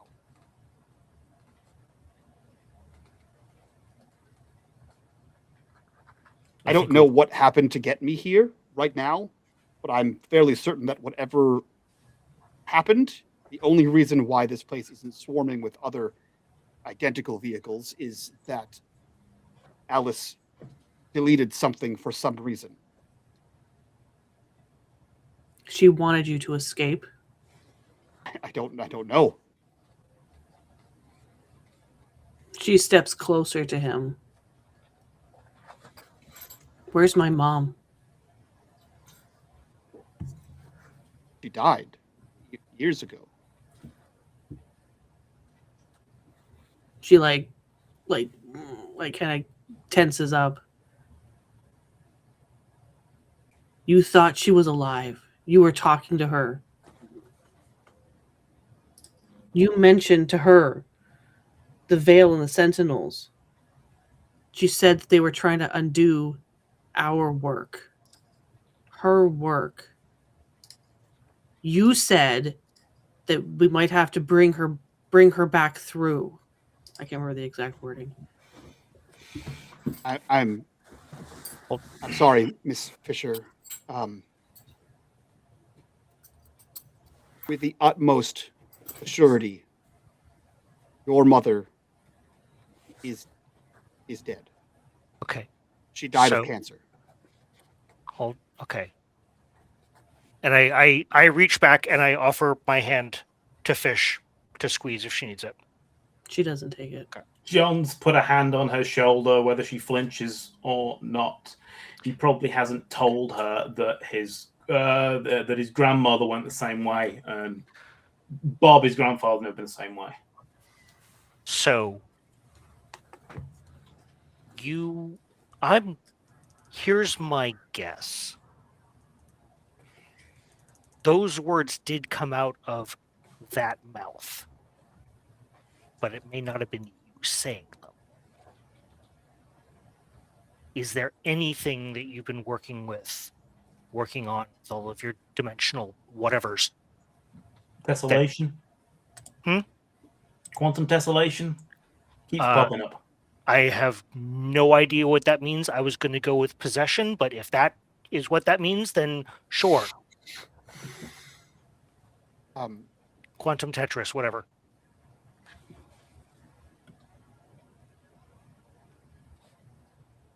Miss Fisher, I need you to... I don't know what the normal response is to what I'm going to tell you, but I need you to attempt to react as calmly and as rationally as possible. I am sorry. Your mother is deceased. What you understand to have happened, happened. That being said, there is potential for a near limitless number of Julia Fishers to exist in a near limitless number of adjacent dimensions. I've seen one. I don't know your mother. I never met her. I have also worked with a Julia Fisher. What do She you is mean? not your mother. From a different dimension. Julia Fisher, that is not your mother.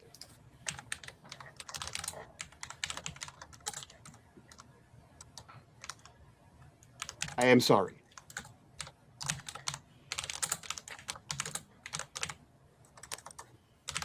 So Where is she? Given the time of day that she would be at work. She's here?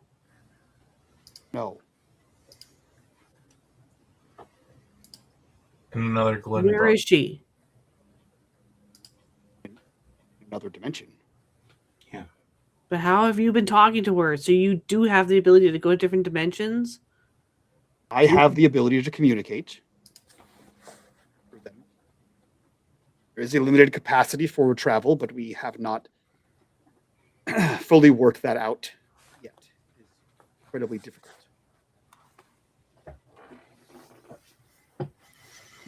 So you're saying that even someday they'll be away? Trippy. Perhaps. But you could get her back. You could bring her over here. Even if I did, Miss Fisher, it's not your mother. She Wait. has no idea who you are. Yeah.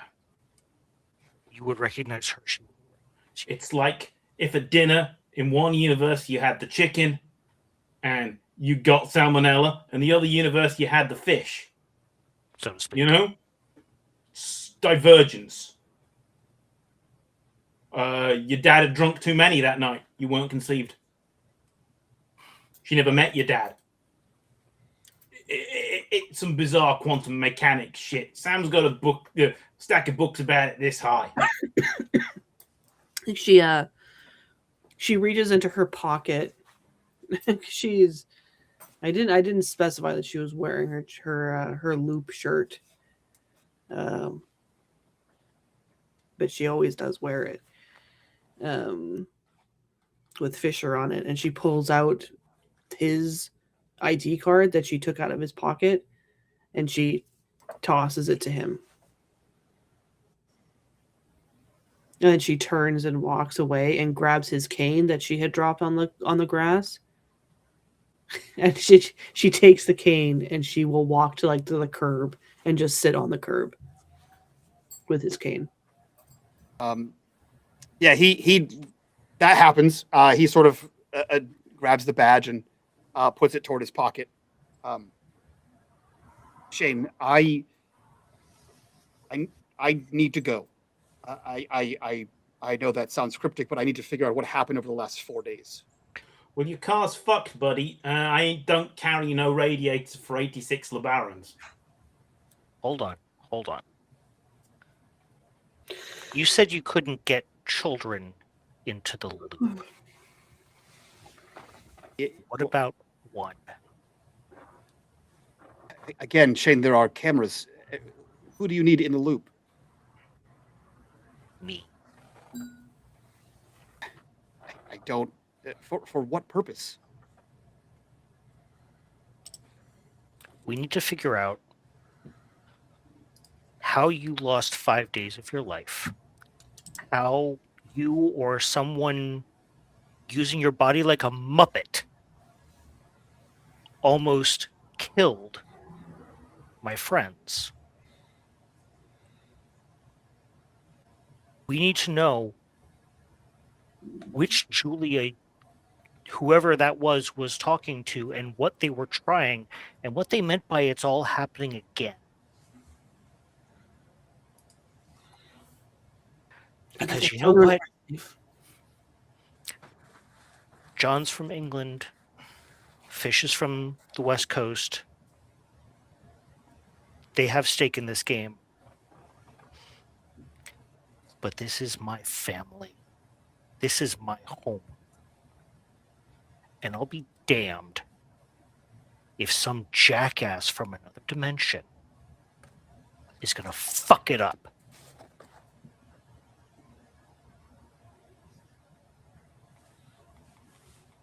Put an intern badge on me. I don't care. I need a ride, Shane. I can't get you to the loop, but we can go somewhere else. Where? An off-site. Just you.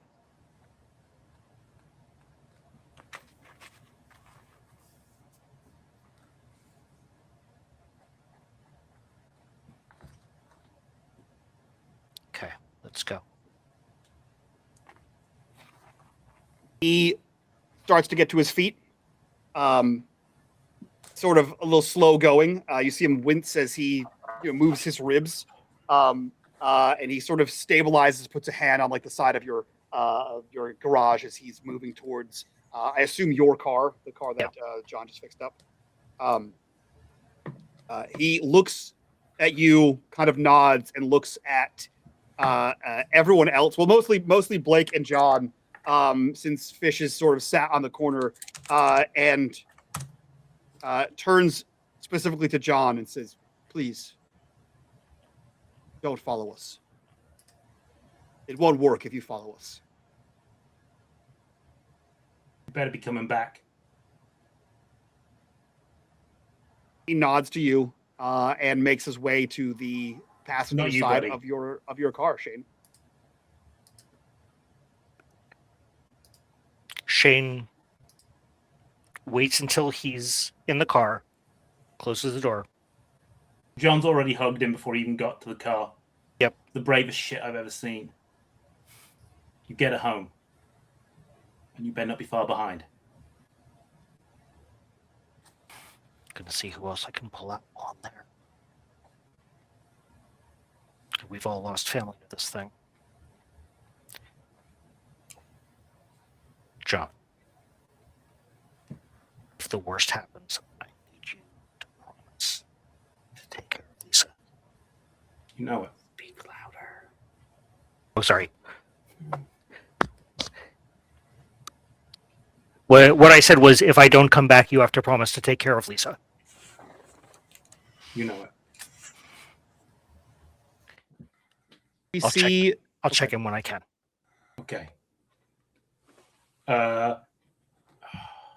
He gives you like there's a photo in his wallet of it's the two of you and it's his family. The first Christmas they spent here when his sister is visiting and Bob is visiting. You come back to us. You got it. And he goes into the car. Lisa's pendant has been hanging on the rear view mirror because he didn't want to wear it while he was working on the car, especially when he was over, because he didn't want to accidentally fall in. So he gets in the car, takes the pendant off of the rearview mirror,